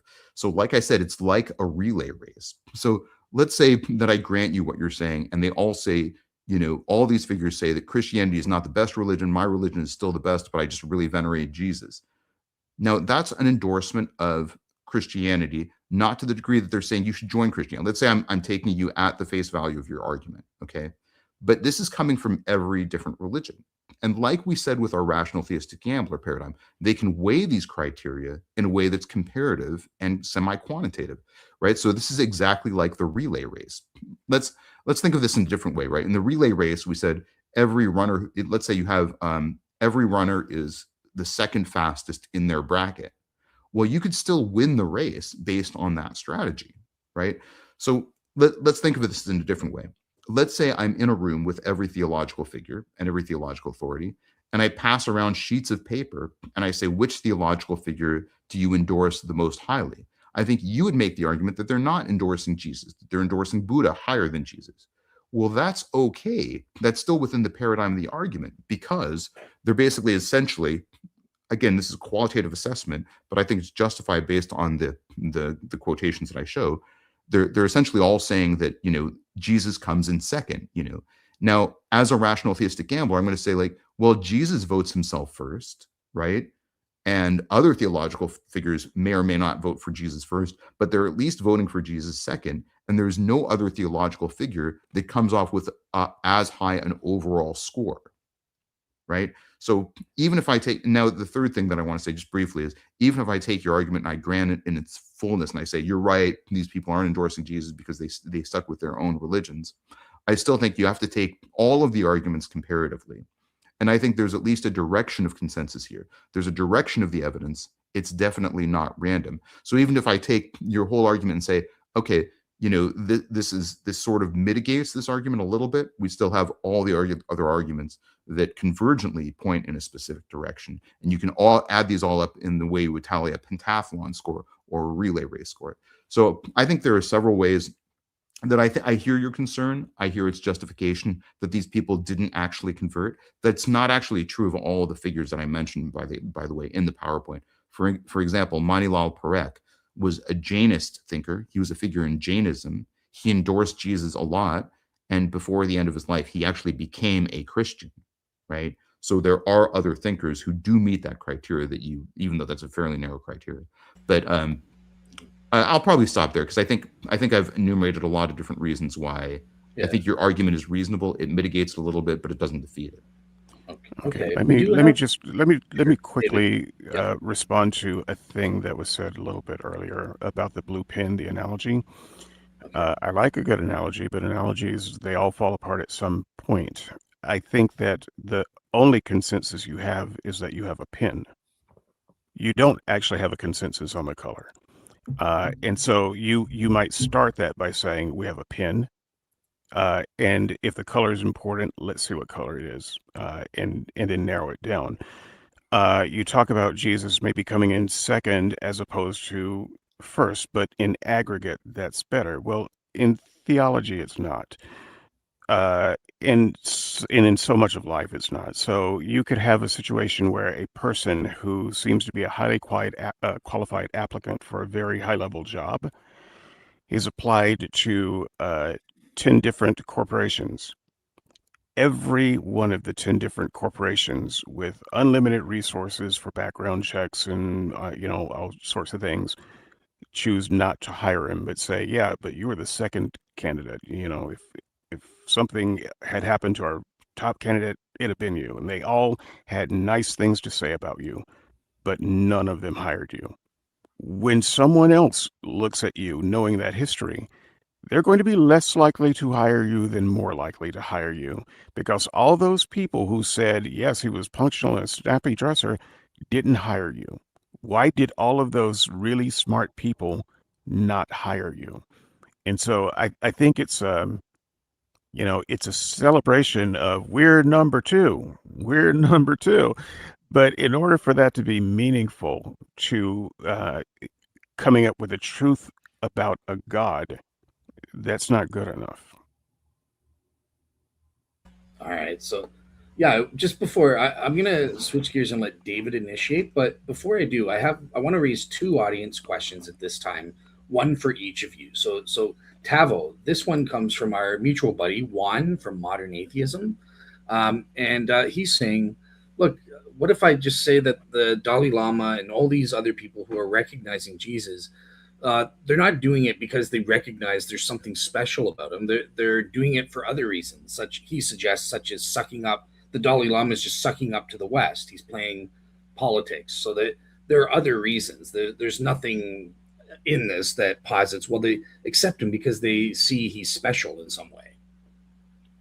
Yeah, I think that's a powerful potential objection, and I think you have to look at these statements qualitatively.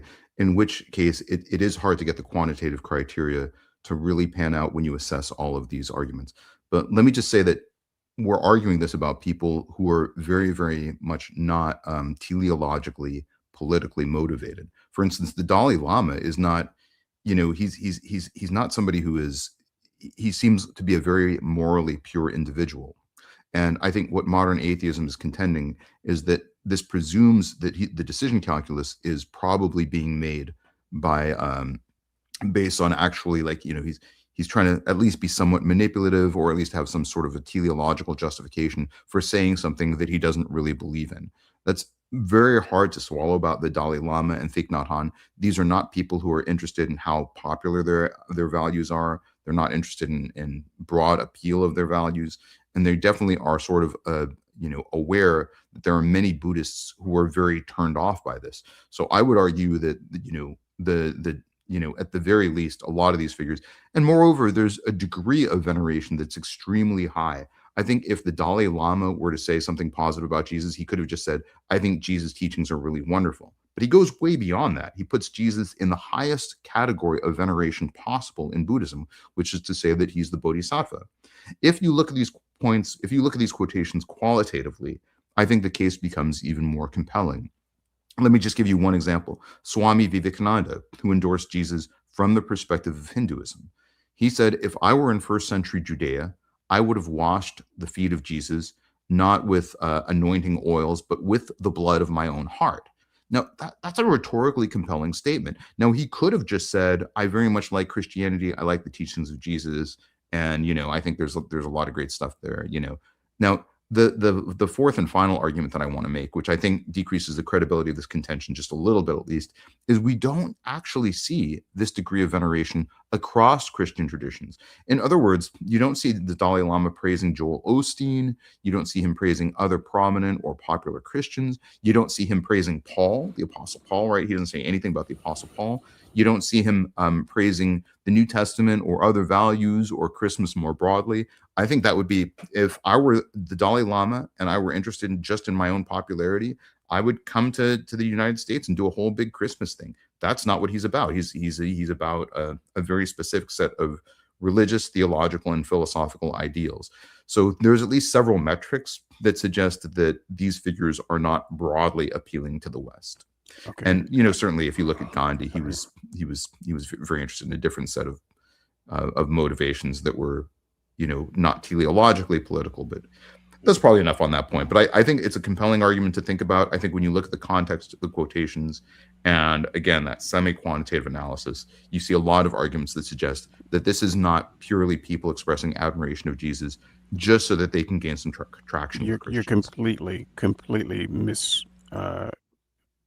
misapprehending geopolitical realities. Your list comes at a time when Christianity accounts for the plurality, some version of Christianity accounts for the plurality of the world. These people, every one of them, are in some ways political figures or diplomats in a sense, maybe not officially, but they are. And they know it. So, I don't think there is any possibility of Gandhi, for instance, saying something like, Jesus is the great Satan, even if that's what he thought. He would have never said that. Because there are, in fact, very strong, inconsequential realities that affect their people when they say things. And so there is going to, I think, by necessity, be some measure of being very diplomatically favorable to the number one population in the West, which controls their fates. And you simply can't divorce that from the equation. I'm not saying that's the only part of it, but you seem to be saying that's no part of it, and that's not how reality works. Well, just really quickly, I think there's what I'm saying is these factors, these other considerations mitigate the degree to which this is some sort of manipulative or teleological consideration. Right. So I understand you still make the argument that there's still likely to be some bias. But Yeah. look, if you're using that as a counter argument to the CTF argument, then I think the burden of proof comes on you to show why that bias is actually instantiated by these statements. And I don't think the evidence is there. But I don't want to keep going. Yeah, go ahead, Dale. Yeah. So David, we do have a question directly into you, and then I'm going to return to you to initiate the topic afterwards. But Okay. Just for David, James asks, your buddy James, your best friend's here. He's asking, how are you defining Christian? It's not clear that Gandhi did not follow Jesus. It is clear he didn't join orthodoxy. Isn't this stereotyping these religions? No, it's a stupid question. Next. Okay. All right. Tavo, do you have anything to respond on that, or? Nope. By the way, I like you, James. Fire away. You're welcome on my show if you want to do it live. Haven't had one of those in a little while, so bring it. But for the purposes of this, there are real things to talk about, Okay. and that's just not it. Okay. Fair enough. All right. Cool. So, yeah. So, David, I'll turn it to you to initiate now. Are there any of the objections you raised that you don't think you and Tavo have yet discussed that you'd like to go over? Well, okay. I want to clarify some parts of Tavo's intention. I have implied, and I don't mean to do it in a harsh way or an insulting way, that his criteria only works at this time and place where Jesus would come up to be the right answer. And so it makes it look like what he wants to do is come up with a criteria where Jesus is the obvious right answer. But my saying, if you just regress that in time and pointing out that someone else might be the obvious right answer, especially if it was done in a different time and place, then a person's starting point would be not Jesus. Is that okay with you, that your criteria could, if applied somewhere else at a different time, point to someone else besides Jesus? Yeah, that's an excellent question. And let me first clarify that I think as we're departing some of these conversations and some of these topics, I don't take anything that you said at all offensively. In fact, I think some of the points that you've made about CTF are maybe some of the most astute points that I've heard. This is one of my favorite. This is really among my favorite real-time conversations about the CTF argument that I've had. So now Juan asked a question about from the Modern Atheism channel. And I'm remiss for not saying, check out his channel.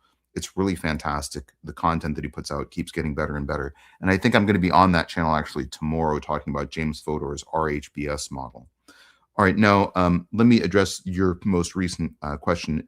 Am I okay with the contention that the conclusion of the CTF argument doesn't necessarily produce Jesus as an answer at all time points in history? I mean, yeah, I think what I'm saying is we have to, at all times, do the best we can with the evidence that we have in front of us. So if I were in first century Judea, would I have accepted Jesus as my savior? I don't know that I would have, as I've been pretty explicit about. I think Jesus I would probably have a lot of questions. I'd probably ask those questions in a way that's very analytical and very challenging. And Jesus might be frustrated, might say, oh, you just get the sign of the fish. I think it's reasonable. Somebody could look at my CTF argument and say, this is not faith-based enough for me. I think that's a valid, poignant criticism. But I think in terms of, is there time-insensitive applicability of the rational theistic gambler paradigm, where you can say that at any time point in history, we should always be doing the best job we can as objectively as we can, also throughout history. I think I'm fine with that.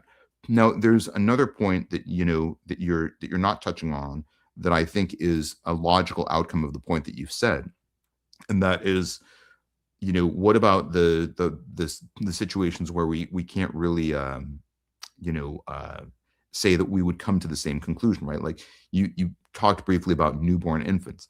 Now, I think that's a deeper, more broad theological problem, and people have written about both sides of it. I'm not sure that there's a clear answer, but I think you could make the argument that the rational theistic, I think you're making the argument that the rational theistic gambler paradigm might have had a different outcome at other points in history.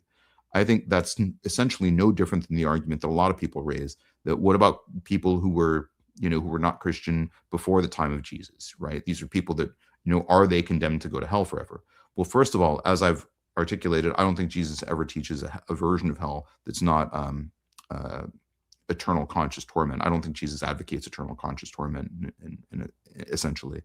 But second of all, I think that it is potentially problematic to say that, that maybe, according to the CTF argument, there isn't enough room for salvation of people who are in other situations where they're just more culturally isolated. They don't hear these arguments. They're newborns who die in infancy. I think those are all reasonable accusations. I just don't want to get too far into the weeds of that, because other apologists have addressed that extensively and have said, yes, you're not condemned if you're a newborn infant, and that's kind of a different topic. I'm not sure personally that there's a clear answer on that anyways. I think that's the best answer that you have given throughout this entire conversation, and I just want to highlight that, and I appreciate that. Yeah. So without let me say one more thing, because I do want to be explicit on this point. I think that if there is judgment for me at the end of my life from God, I think God can judge me about the evidence that I had in front of me and what I did based on that evidence. I don't think it's likely that God is going to judge me because God's going to say, well, there was another savior that came to earth in the year 10,000, and he was actually the right answer, and you didn't pick that one, right? Because I would have said, in the year 10,000 CE, I didn't exist, so I was still doing the best job I could with the evidence that I had on hand. So I think that's always a reasonable and just standard. I think the argument that you have to put yourself into any possible counterfactual is a much more tenuous claim, both morally and based on the paradigm and based on the objective evidence. I can appreciate that. My thoughts aren't that different if I were wearing my Christian hat. Just understand that the Calvinist would strongly disagree with you. You're not going to be eternally lost because you picked the wrong God. You're going to be eternally lost because you were born a sinner, and the fate of everyone born is to be eternally lost, and God gives grace to some of his elect that are his elect to be saved. You weren't one of them. So, that's why you're going to be lost. That's why I'm going to be lost. It's not because of, you doing your best, you trying as hard as you could. It means nothing to a lot of versions of Christianity. So I just want to put that out there. But speaking of theology, because I think this is very important, you seem to be trying to make the CTF as durable against theological attacks, and I appreciate that. That's tactically smart. But it seems the whole point of the CTF is to point people to God, or the right direction for God. That is a naturally, inherently theistic proposition. And so you cannot be bereft of theology in your criteria for finding the right path to the right theology. And so, for instance, we talked very briefly about miracles, which I think is a theological idea more than anything else. That's not in your set of criteria. The moral argument, I think, is the only thing worth arguing about in the real world.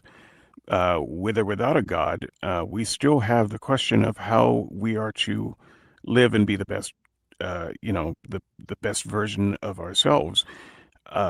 There's nothing of that, of morality and right thinking and right behavior in that. And so it seems like it's protected against any bad thing that Jesus might have said or dead, because that's not a part of the criteria. Jesus could have said anything. That's still not a part of the criteria. So your criteria leaves out very important theological markers to be something that's supposed to point a person in the right theistic direction. Could you address that? And maybe if you think about refactoring your criteria, what theological add-on would you make? Yeah, that's a great question. So there's two different sort of propositions that you put on the table. One is that the Calvin, well, let me just I'll try to briefly address the Calvinist proposition that it's flawed and I've actually had this conversation with a few people. This isn't necessarily related to the CTF argument, but I'll just go ahead and put my thoughts out there. Let's say that I die tomorrow. And Jesus says, well, you didn't do precisely what I needed you to do to accept me as your Lord and Savior. And therefore, you are annihilated. You're not going to get eternal life, right? And I'm just going to annihilate you. Would I have an objection to that?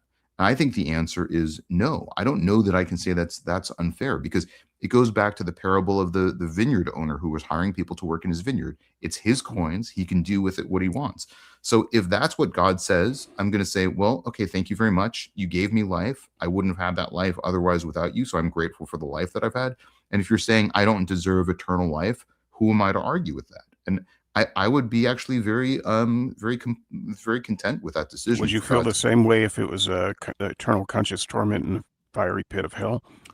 No. But again, I think that's explicitly understand that. I think that's what most Christians believe. That's certainly what the vast majority of them teach on internet sites and YouTube. So, if for me, if the only consequence I had was that I'd die in this life and stay dead, great, fantastic. We can all pack our bags and go home.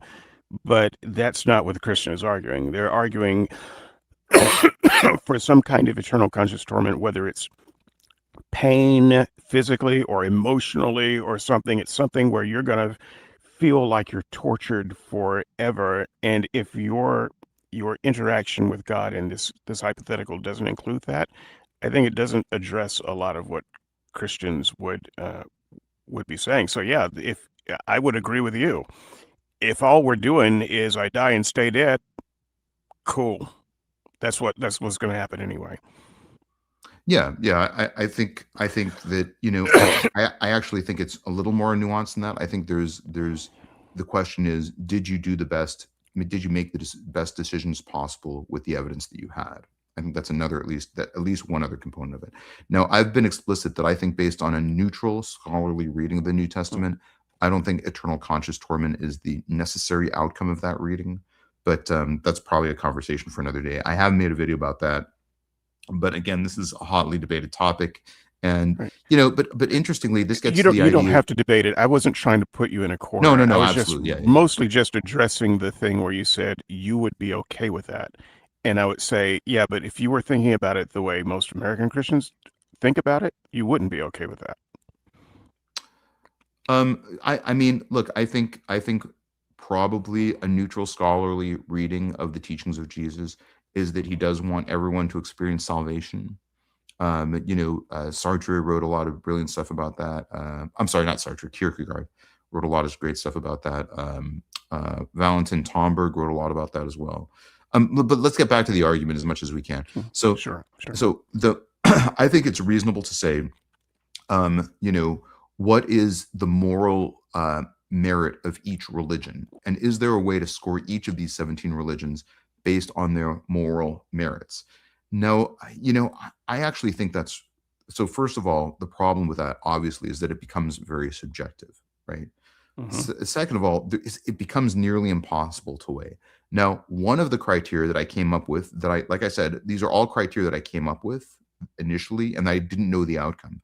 One of the criteria that I came up with that I didn't include in CTF because it just didn't produce a result that I felt was meaningful was which religion is morally the best based on deontological criteria, and which one is maybe morally the best based on teleological criteria.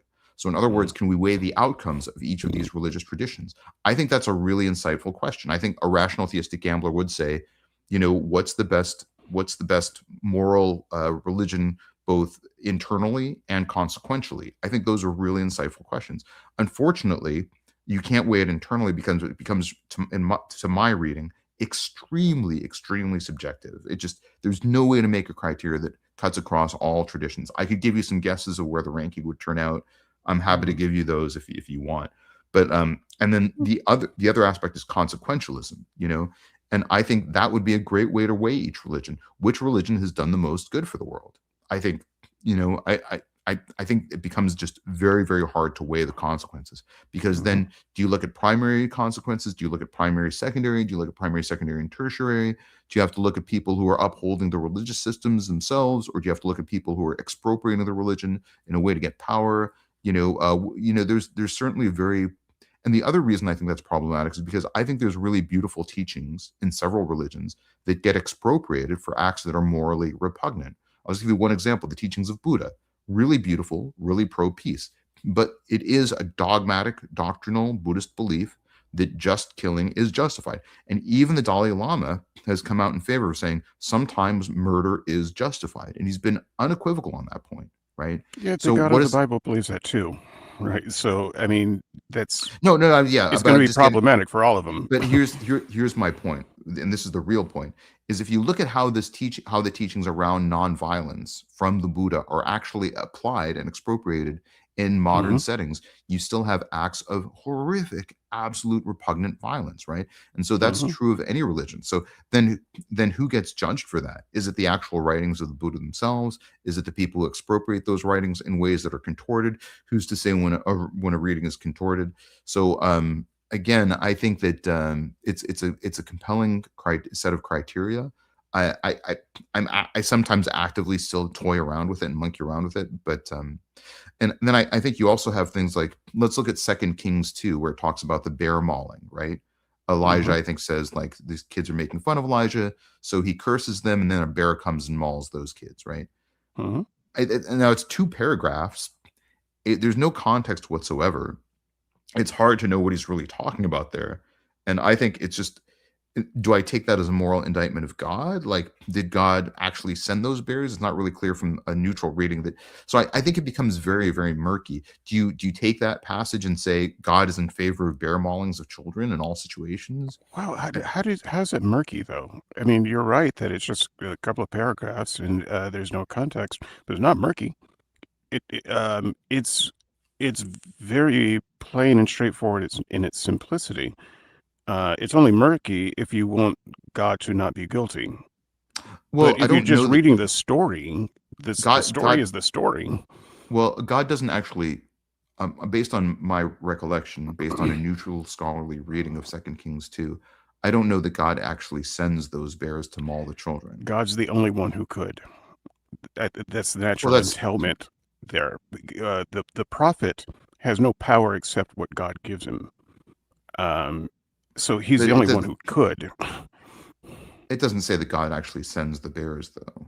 No, it just says Elijah he empowered the person. He empowered the person to do it, or he empowered the bears to want to do it. Couldn't have been done without God's willing it done. So I don't think that you're meaning to. I think that's an add-on interpretation. No, it's a natural entailment. I mean, it couldn't be done any other way. In the interest of moving forward, I don't want to get too into the weeds about this, but okay. I'm happy to move forward. But yeah, right. But I mean, I know that seems like a tangent, but if you go through the Bible, and we can talk about the Old Testament, Deuteronomy, Leviticus, Numbers, and all the stuff, Exodus, even we can look at lots of things like that. And for everything that you don't like, Deuteronomy 13, whole chapter, for everything that you don't like, you can always say, well, that's murky. Well, but it's not. But it's just not. Yeah, but here's the real test, right? Have you gone through the other 17 religious tomes, the other canonical traditions of all the other religions, and comparatively looked at whether there are other morally problematic passages in the other 17 major world religions? No, and I don't need to, because I'm willing to grant they're just as bad. I know the Hebrew scriptures and the Christian scriptures very well, so I know how bad they are. But if you're saying other religions have bad stuff in their stuff too, I can grant it and say they're just as bad. So I don't that know. I don't doesn't know. really help.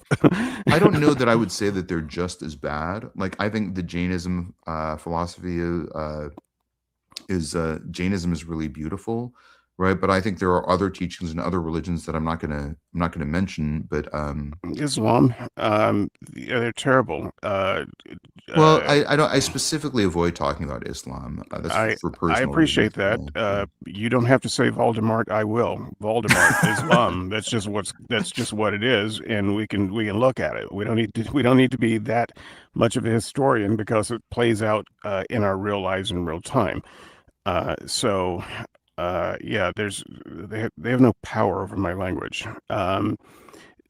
So that said, yeah, I'm willing to grant if it helps, make the argument. Well, so's your old man. If I say the God stuff is bad, and you can say, well, the Buddhist stuff is bad too. Okay, great. Then from my perspective, I'm not a theist. A pox on all their holy houses. Don't care. But it certainly doesn't help the argument for Yahweh and Jesus because Yahweh was the Jesus God. To say that to privilege Jesus, then by saying, well, those other guys have bad stuff in their stuff. Well, let me ask you two questions. The first question is, now you seem to be most of the content that you generate is anti-Christian, right? Is that a fair assessment? Yes, I think that's a fair assessment. Yeah. And how much of the content that you generate is anti-Jewish? A great deal of it. I just because Christianity is just a desperate syncretism of Judaism. Well, it isn't it. And I have many times publicly on air and in print said that Judaism is one of the worst religions that humans have ever come up with. Okay. So yeah, I'm very much anti-Judaism. Be very careful. I'm not anti-Jew. This has nothing to do with ethnicity. But if you want to, as a race of people, tie your religion to your identity, then be prepared for a lot of for feeling persecuted. You can't say Judaism without saying Jew. And so I'm not going to give up the language to that. I despise Judaism. I despise Islam. I despise Christianity, which all have similar roots. They're bad. They're very, very bad. And if you've never heard me say that and lump them together, now you have.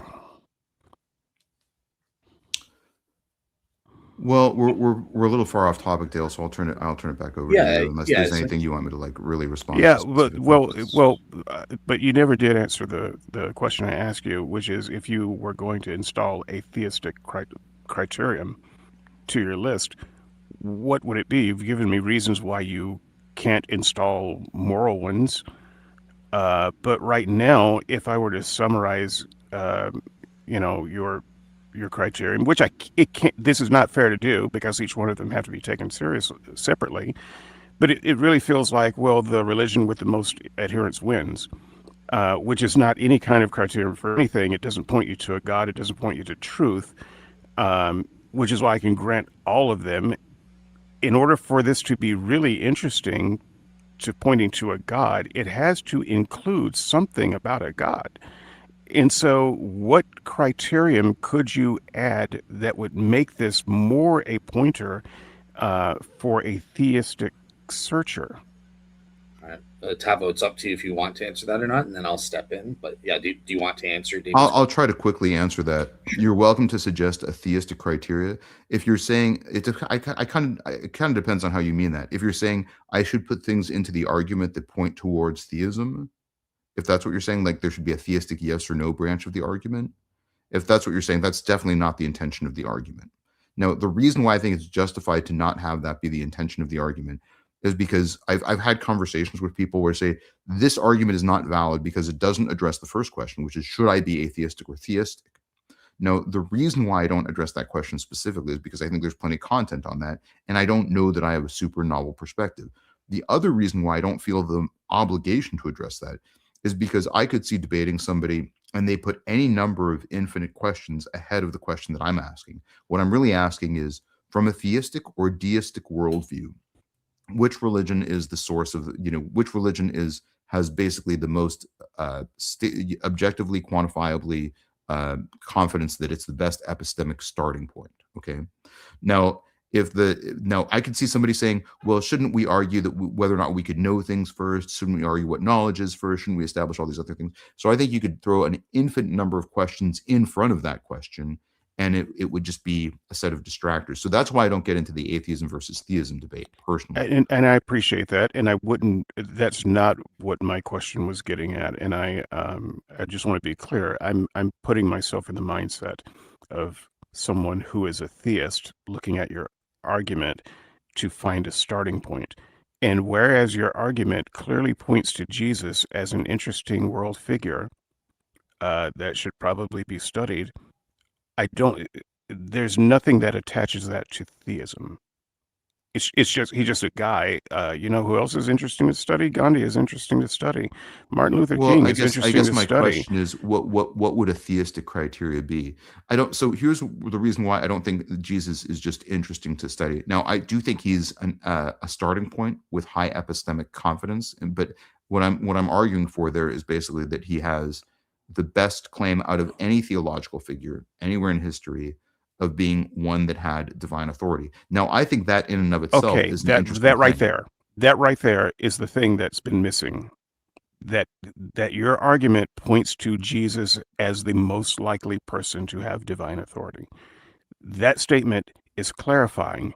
It has not been the topic of discussion, and I would argue, going through your criterion doesn't point to that at all. It does actually. That statement in and of itself is explicitly in the PowerPoint. Okay. So go ahead, Dale. Yeah. I'll step in. So I just want to get from the guests, just so I know, because we are at the 2-hour mark now. Are you guys good to go? Like, are there still objections that are important that we haven't addressed? Or whatever time we have left, let's give it to the audience. Okay. You know me, Dale. I'm in it for the comments. Sounds good. And Tavo, on your end, was there any objections of David's that you felt were really important that we haven't covered, or do you think we've kind of covered it? I think David wants to move forward, and I'm okay with that. And we're at the 2-hour mark. I would just encourage people, if they're joining the chat late, please go to the beginning of the chat so you get the full breadth of the CTF argument, and check out the relevant videos on it. I think these are about the best refutations that I've heard for the CTF argument. But I still think that I'm okay moving forward. Yeah. Okay. Let's go ahead and move forward. Yeah, and just a special shout out for me, James. Hit me one more time, buddy. Oh, he's coming. He's got another question for you, David. Bring it. Yeah, but before we get to him, I want to be fair. So another YouTube channel. So this is a question for both of you to address. He says, for this CTF argument, for those who are skeptical of experts and authority figures, why should they even listen to authority figures in religions in general? You know, they don't have any. There's no such thing as an expert theologian. I've heard. I think somebody said maybe David. You've heard me say that. I mean, no one's an expert in Godology, because that's what theology is. It's just a nicer, prettier way of saying Godology. So I could talk about theriology, and no one would take that seriously. But if I used a nicer Latin word, maybe I could get some traction. Yeah, and Tavo, this was obviously, it was aimed sort of at you. Like, what? Yeah. Why should we take these religious experts seriously? That they're an expert in nothing, I guess, is where he's coming from. Well, I would first of all say that this individual on my channel asks among the best questions, and this is a really good question. The best argument that I have is you're going to listen to somebody, right? Now, most people who say, I don't like to listen to authority figures or experts, or they're skeptical, they're really still listening to themselves, right? And that's problematic on a number of levels. Number one, it's problematic because it enables a pattern of moral self-licensing, right? When we morally self-license, we end up resulting in behavior that can be really, really unethical, right? Because we've morally self-licensed. Number two, it does potentiate a Dunning-Kruger effect, right? You're saying, I can listen to myself. I'm not going to listen to any of these experts. Now, I think it'd be interesting if somebody said, I don't listen to experts, but I'm also very skeptical of my own opinion, because then, it'd be like, well, what are you listening to? I'd be interested in having that conversation. I think that's an epistemically humble perspective. I think it's reasonable for a rational theistic decision maker in the paradigm of the argument to say, well, I'm going to look at authoritative experts from each religion because I have to look at some religious figures by definition, theologically. Every theology has theological figures within it. So, but I think it's problematic if they don't listen to authority figures and instead they listen to themselves, because that opens up cognitive biases. It opens up a Dunning-Kruger effect phenomenon. And I think it's a problematic way to tackle things. But I don't make the specific claim that somebody should respect these authoritative voices in each religion more than anything else. Now, one of the reasons why I don't make that claim is, again, because that's one of the questions that can be thrown in front of the CTF argument that I just don't feel the need to engage in. So but it's an excellent question. I hope that at least provides some answers. I try to stay humble. I try to read religious works, even if they're from theological figures who I personally find to be odious. And many times I've disliked theological figures, and I've read their respective theological works, and I've said, you know what? Even though I still disagree with them, I think there are some really good ideas here. So experientially and subjectively, I would say listening to theological figures has been a good thing for me. That's just an anecdotal perspective, though. It's a good question. It's a fair challenge. Gotcha. All right. And I would just remind the audiences that at one point I was a theological expert. So if you don't think that I'm worth listening to now, maybe I wasn't worth listening to then. And I would be very careful of throwing your full trust behind a godologist, because there are lots of them and they all say different things. All right. So the next one comes from Rembrandt. He's been very active in the chat. And again, this is kind of aimed at you, Tavo. So we'll start with you for this one. But he says, it seems to me that our only source of data that you're using here is Jesus in the Bible. But any book with talking plants and animals would be an unreliable source of truth. So getting at, beyond just the barb at the Bible, I think he's getting at, your entire comparative approach is kind of taking these religious books at face value, but they're some of them are unreliable. So yeah, do you have any evaluation of reliability? Hey, let me just jump in real quick and say I think that's an unfair criticism, and I don't think CTF is relying on the Bible. I think that in this way, it is doing exactly what it's supposed to and trying to find outside external affirmations and not looking at a lot of internal affirmations. So in this case, I would say that the person posing this question is not understanding the CTF. Boom. Criterion of enemy attestation, Rembrandt. But yes, Tavo, do you have anything to say about this question for Rembrandt's take as well? Yeah, several things. First of all, we actually, let me start with number one. We know that talking plants and animals is probably going to be at least somewhat allegorical. And we know that that was definitely the background of the time that Jesus was in. If you look at the writings of Philo of Alexandria, he definitely looked at like the talking snake and said, this is an allegory. This is not something that literally happened. Now, other Christian thinkers, Augustine of Hippo, Origen, and Philo of Alexandria was not Christian, obviously, right? He was Jewish, right? He was a Hellenistic Jew.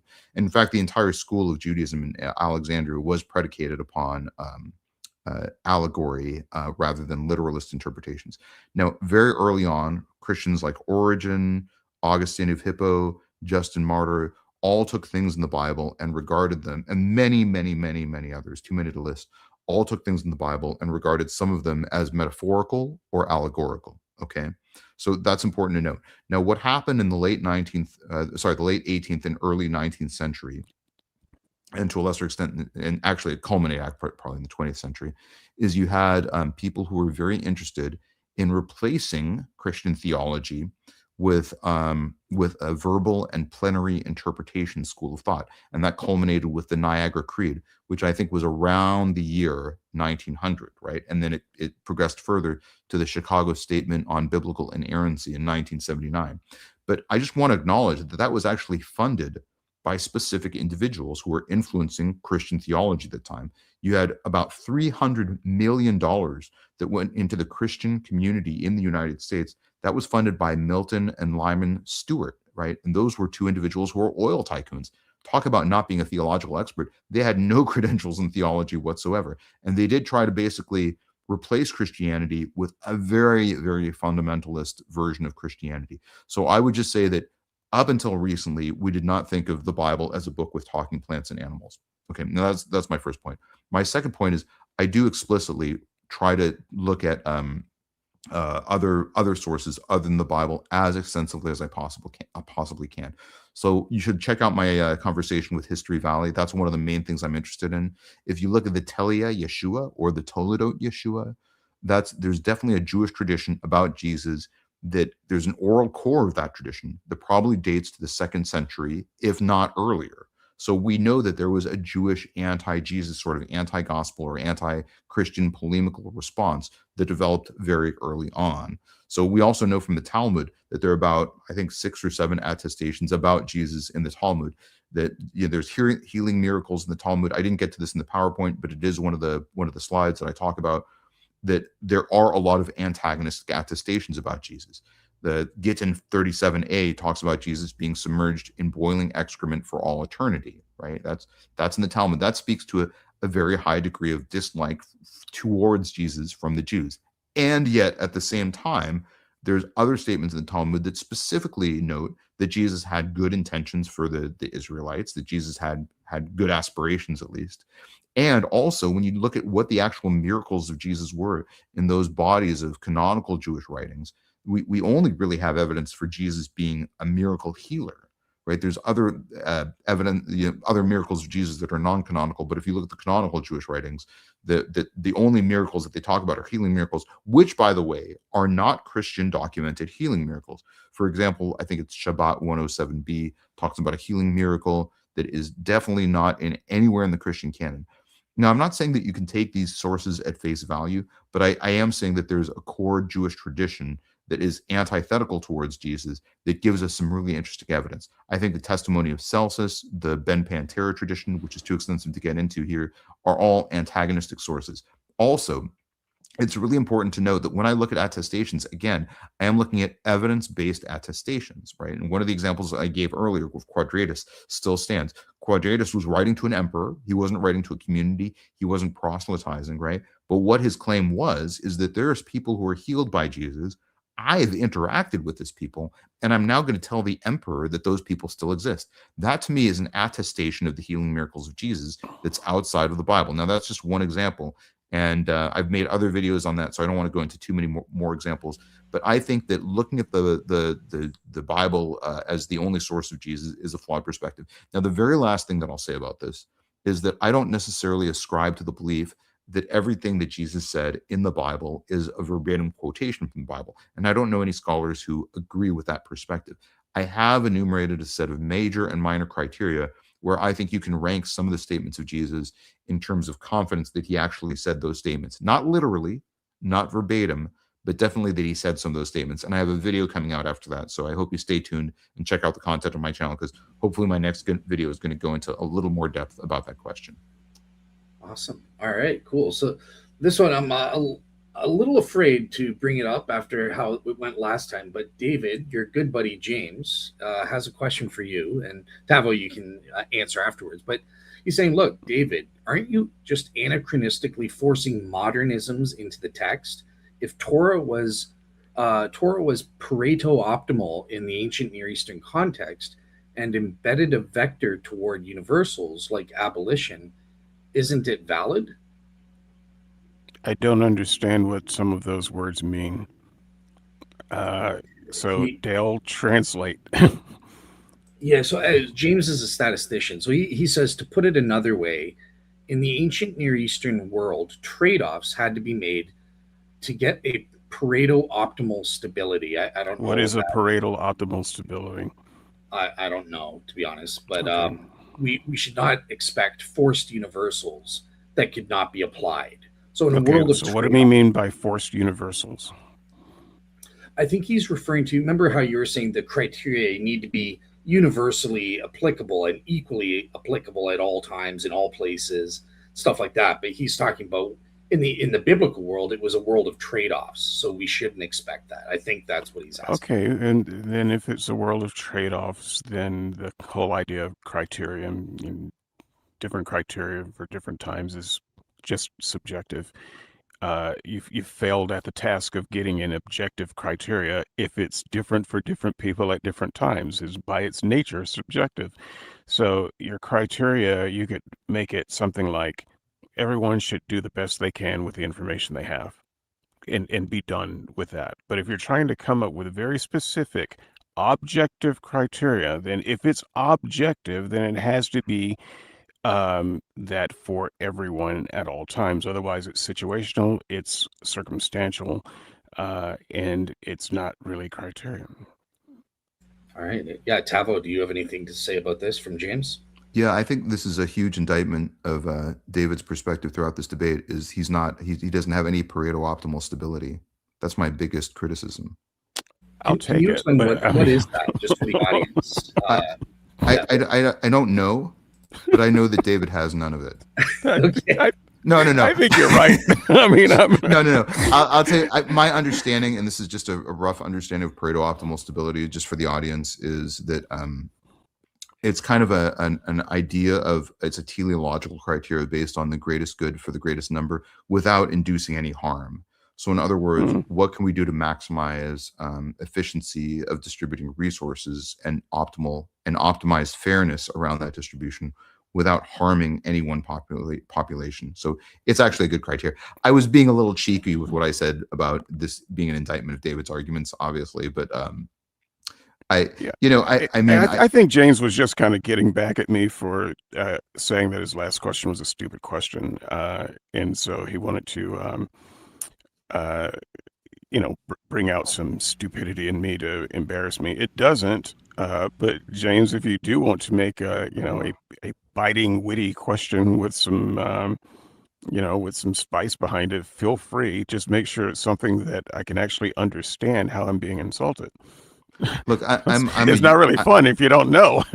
I'm a university professor, and I'm editor for 2 different scholarly journals, and I've got 50 publications under my name, and I'm only very peripherally aware of Pareto optimal stability.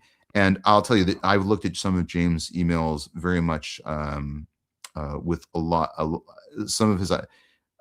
Not that this is not a pejoration in any way, this is not a negation, but a lot of his emails, just so that no one feels left out, are extremely esoteric and very I really have to sort of like his ideas are very esoteric and very erudite, so much so that even with, I'm not bragging about my academic background, I'm just saying I could definitely get lost in it too. So I really have to. I mean, I think I've lot had of his ideas commenters are on the esoteric. board. We've had people in the community who were, had IQs of 300 or thereabouts, at least you would think so with their comments. And they've been very smart people, very good people. They live in academia, and I don't understand them. And I'll just tell them, look, you might have just made an amazing point, but I don't understand what you said. So that said, James, I'm not trying to give you short shrift here, and I do appreciate the question, but I hope you ask another that I can be exceptionally sure of what you're saying. But if Tavo has characterized it correctly, yeah, I have no problem with that, but I have a problem with calling it objective. It's like the objective morality argument with Christians. And you talk about the laws that God gave and commands that God gave, and they say, yeah, well, those were for those people at those times. And I say, yeah, that's exactly what objective is not.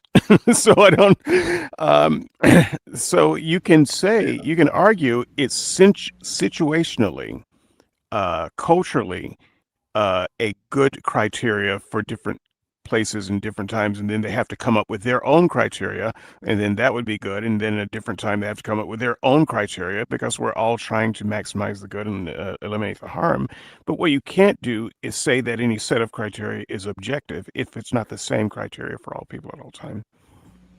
All right, perfect. All right, so our last question of the day, and I promised this atheist I would give my own answer afterwards, but just to go with you guys, starting with, yeah, let's start with David, the atheist. But so we were discussing the narcissism of God, and this was in context. You guys were talking about hell and stuff like that, and he's saying, well, look, uh, there is no other centered reason for God to demand worship besides narcissism. He really, any God who demands worship is narcissistic. And a God who truly was worthy of worship would neither need nor want it. So, yeah, David, I know you have lots of things to say about this, but like, yeah, just what's your general. Yeah, I'm just gonna say ditto. Um, th- um, you could prove to me that there's a God. Heck, Christians believe in Satan, as some kind of demigod type thing. That doesn't mean they bow down and worship him. They don't worship him because of the one issue that actually matters, which is morality. So you could convince me there's a God, and I would say, well, then, according to everything that I can read about this God, he's an evil God. And I will bow down and worship him to the same degree that you bow down and worship Satan. So we have to, it's not enough to point to, you know, gods existing. That's not a useful argument. Lots of people throughout times have believed that gods existed. We believe in God, that gods exist. We believe, we as Americans believe, in the, certain version of the Christian God. Our culture has probably slaughtered more people than any other culture in history.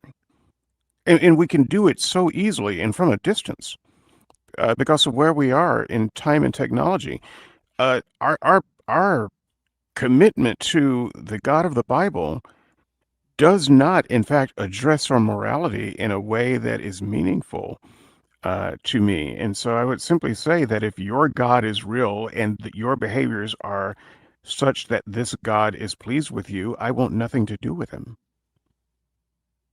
All right, yeah, Tavo, what's your take on this kind of theological question, and more moral based question, this judgment on God? Yeah, I mean, I think that the problem with this question is it advocates an adequate moral standard for a human or for a very anthropomorphic God. So here's the problem though with that standard is, to me, I don't know that that's an applicable, like, you know if let's say I'm God, I'm the creator of the universe, and somebody says, I don't like you, and I demand, and you demand that I worship you, and that's really not a fair standard. I think that's a very reasonable thing to say. Now, I would say this, like I said in my earlier thought experiment, what happens if I die and God judges me and says you don't get any eternal life? Then I'm going to say, okay, well, thank you very much for giving me life. I appreciate that. And now let's say that God says you're going to suffer because you've done a lot of harm in this world. I would say, well, I don't know that I disagree with that. That's probably pretty reasonable. I've done a lot of bad things. If you want to make me suffer before you annihilate me completely, I can't argue with that as an adequate ethical standard. I've harmed this world in a lot of ways. So anyways, so I don't know that if somebody is in that paradigm and they have a just decision calculus, that they would be unjustified for condemning me, for depriving me of eternal life. Okay. But here's the real problem is I don't know that I think this overly personifies God. I talk to a lot of people who are atheistic because they really dislike God for similar reasons articulated in this comment, which are admittedly very rhetorically persuasive. But I always say, they always say, I hate God. I hate the idea of God. And I always say, can you really hate a mountain? Can you hate an ocean? Can you hate the sky? Like, I feel like those are just things that we are inside of that we can't really hate. Can you hate the universe? So this really goes to the question of what is worshiping a God? Now, now this gets into theological beliefs that I have that are probably very idiosyncratic that not a lot of people are going to agree with. But I think God is, if nothing else, God is a manifestation, the universe is a manifestation of God, as is the omniverse. Can I ever hate the universe? Can I ever say I shouldn't, so I think the argument is always like, how you can't really hate the universe. You have to look at the universe with at least some awe. And I feel like that's kind of built into our things. Now, the second problem that I have with this is, what is the definition of worship? Now, Jesus says, love God with all your soul, all your heart, and all your mind, right? So I would argue that when I look at people like Alex O'Connor, for instance, and that we had a great conversation on my channel a while ago about, is Alex O'Connor going to go to hell? And I think it was a really great conversation. It was a really interesting thought experiment. And my argument is no, he's not going to go to hell because he is, without his knowledge, worshiping God, right? And I think Jesus gets even more specific about that when he says specifically, whatever you do for those who are least among you, you're doing for me, right? So if you're a moral person, I think you have to look at people who are in need and have to help those people. And I think that is maybe a form of worship towards Jesus. Now, if you're on the intellectual side and you're studying the universe, I think that is essentially a form of worship of God. And I'm going to give you some references to Christian doctrine that I think very much support this theological perspective. And those are references like Aquinas, okay, and Augustine of Hippo, and even a lot of the Gospel of John, which sort of conflate love and knowledge as conjoined things that exist together.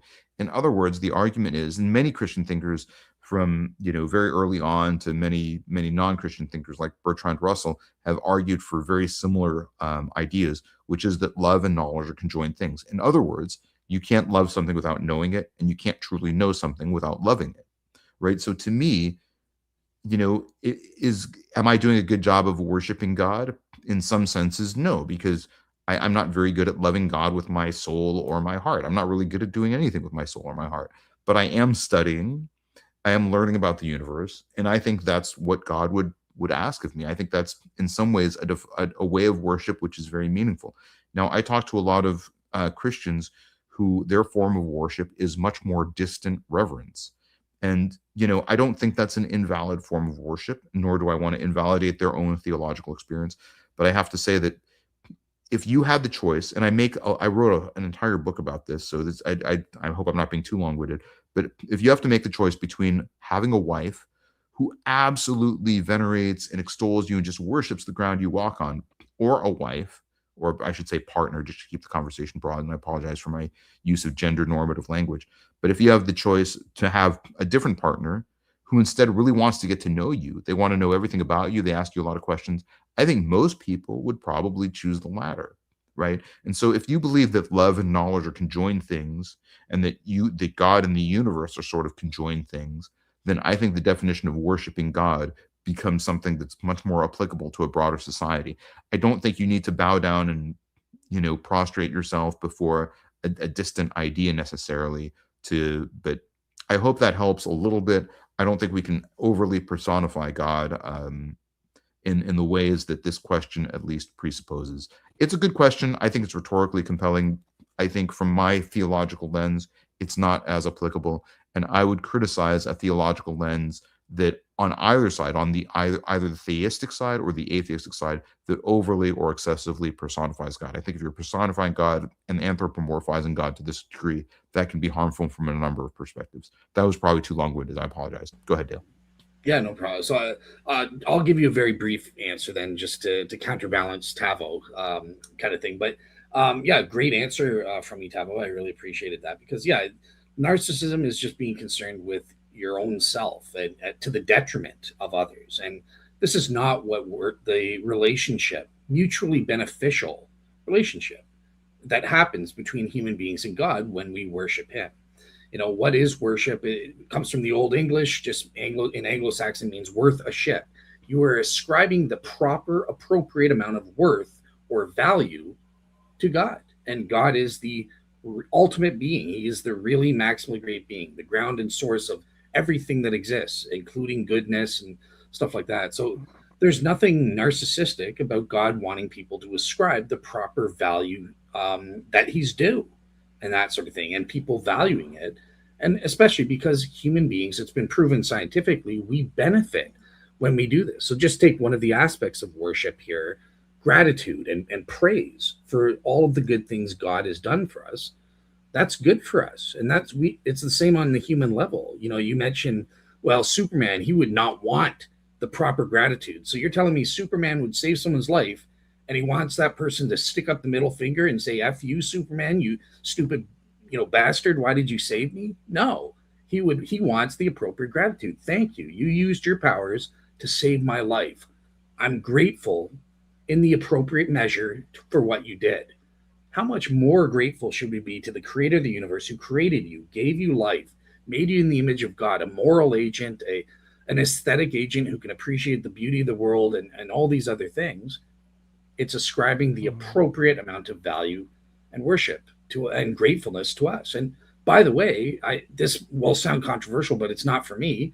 I believe God's grateful to us in appropriate ways. When we choose to do something good, God's grateful. He is affected. He's not impassible or immutable as Calvinists would like to teach. No, he benefits as well from people doing good and people following and obeying him and worshiping him and stuff like that. So yeah, it's ascribing the proper amount of value and worth to God, and there's nothing wrong about that. We do that with human beings and fictional characters like Superman all the time.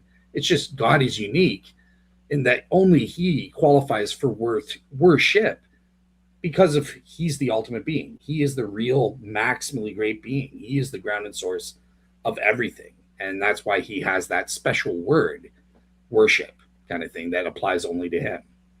Yeah, that's my answer. I hope that helps. Godspeed. But Can I dovetail to just Sure. two really quick empirical studies around that?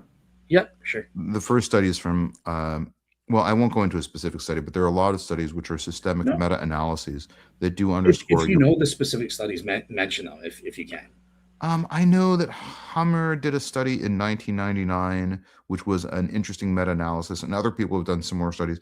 And virtually every meta-analysis that's been done has shown that religious engagement, religious participation is one of the best things that you can really do for your health outside of eliminating smoking, improving your diet, and exercising. So religious engagement, I think there's a marginal incremental increase in even mortality that's about 7 years. Now, when we do the multifactorial analysis, it does hold up, and it does seem that being religiously engaged is something that can improve your longevity, can improve your quality of life, can improve your morbidity and mortality. So that just underscores your point.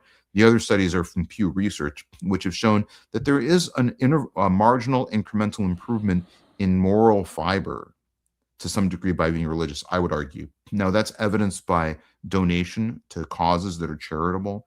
And this goes beyond religious causes themselves to secular causes, and it goes into volunteerism, which has a lot of other benefits. Okay, and again, that volunteerism and that donation that occurs by people who are religious to a much greater degree than people who are atheistic. And that's just an empirical study, but I think it makes an important point. And again, these are both in areas that are secular, that are non-religious, where people who are theistic, who are religious, who are religiously engaged, do donate more to secular causes, and they volunteer more for secular causes. I think that's at least interesting research, and it doesn't often enough get highlighted. Awesome. Thank you so much. Yeah. And Can you believe that I'm the one who gave the shortest answer? I know, but Sure. it was easy because you basically got to say ditto. You agreed with the skeptic there. So Yeah, but I didn't agree with anything that you guys said after that, and so Because that's if anything that deserves a show and a rebuttal. But I am left in the position to just say ditto. Okay. Fun. Rebuttal. David Johnson is always wrong. Just we used to be co-hosts, so yeah, I can guarantee you, David J is wrong. Everything he says wrong. But I wanted to just say thank you guys so much for doing this. Do we get a closing remark by chance? Oh, sure. Yeah. Okay. Let's do closing. So I would like to do a closing remark. Go ahead, Mr. Johnson. Okay. Will do. My father was Mr. Johnson, though. I'm Mr. Johnson too. Never mind. I thought you were about to say you're Mrs. Johnson. I'm like, oh, no, not that. No, that's my mother. She's still around.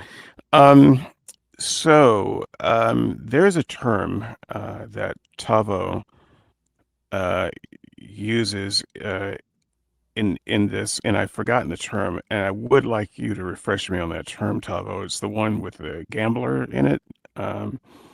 Rational theistic gambler? That's it.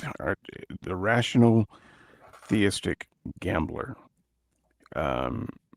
So what I would like to say to anyone on the bubble, any bubble related to theism, is that you are in a difficult spot, and it is not made better by any criterion that recognizes a rational theistic gambler. The problem is you gotta roll the dice. The problem is it is a gamble because you don't know. And we should, in fact, maybe explore the question at a different time of why it is you don't know, why you're a gambler and not someone who just has a yes or no decision. It's a gamble because the information that you need is not obvious, the answer is not clear, and there is a game that you have to play, and the chips you have to put on the table is your life. And on what should be the most important decision that you have to make should just be a yes, no, thumbs up, thumbs down. I agree, I don't agree. I want to go with that guy, I don't want to go with that guy. That should be how it is if so much rides on it. But instead, at the end of the day, with the very best criteria that we can invent, notice this is an invented criteria, with the best criteria we can invent, you're still left being a gamble. And that's one of the reasons why I brought up Pascal's wager early on. There's so much that's similar to Pascal's wager to this. And I am objecting to the very idea that this most important thing of good afterlife, bad afterlife, I don't believe in an afterlife, but once again, just going from a theistic perspective, that at the end of the day, it's a gamble. Doesn't that tell you something? Doesn't that tell you something about the gods in question? That they put you on in a game show, that you're in the Truman Show. And everybody else knows that it's a game except for you. And he likes this show. It's his favorite channel. He gets to watch us bumbling around, trying to figure out and give all the points to the people who guess right, who get the right answer, who wager the right amount in this game of literal Jeopardy. This is not the theology that you're looking for. So instead of gambling on some uncertain theology,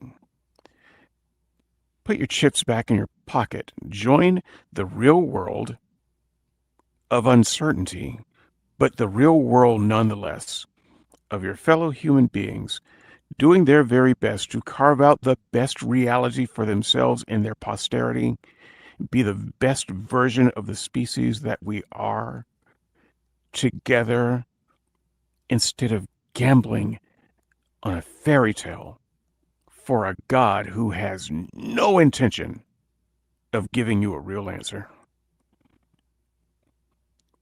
All right, thank you so much. And yeah, Tavo, you get your closing word as well if you want. Yeah, I guess I'll say a few things. Number one, the rational theistic gambler is just a paradigm for decision making. So it was called a rational theistic decision maker in some versions of the CTF argument. So I think if you're saying, well, the gambler paradigm, we know that gambling is a bad thing, it's not good to gamble. The argument isn't that you should gamble or you should wager. The argument is that you should take the information that you have at hand and make the best decision possible. Now, I think the idea of putting your chips in your own pocket is absolutely very rhetorically compelling. But is it the right decision, right? I mean, we are in a time where there are many people who are advocating exactly what David says. Take your chips, put them in your own pocket. Decide for yourself what you need to do. The problem with that is that we know empirically that moral self-licensing is an avenue to morally repugnant behavior. It's borne out in study over and over and over again. What I'm asking you with the rational theistic decision maker paradigm is, which is at the heart of the CTF argument, is consider learning about something through fresh eyes, something that you haven't been exposed to, that takes yourself out of the driver's seat as much. You are no longer the expert of the universe. you are in a position where you have to defer to other experts. Now, I think that that's justified for a lot of reasons.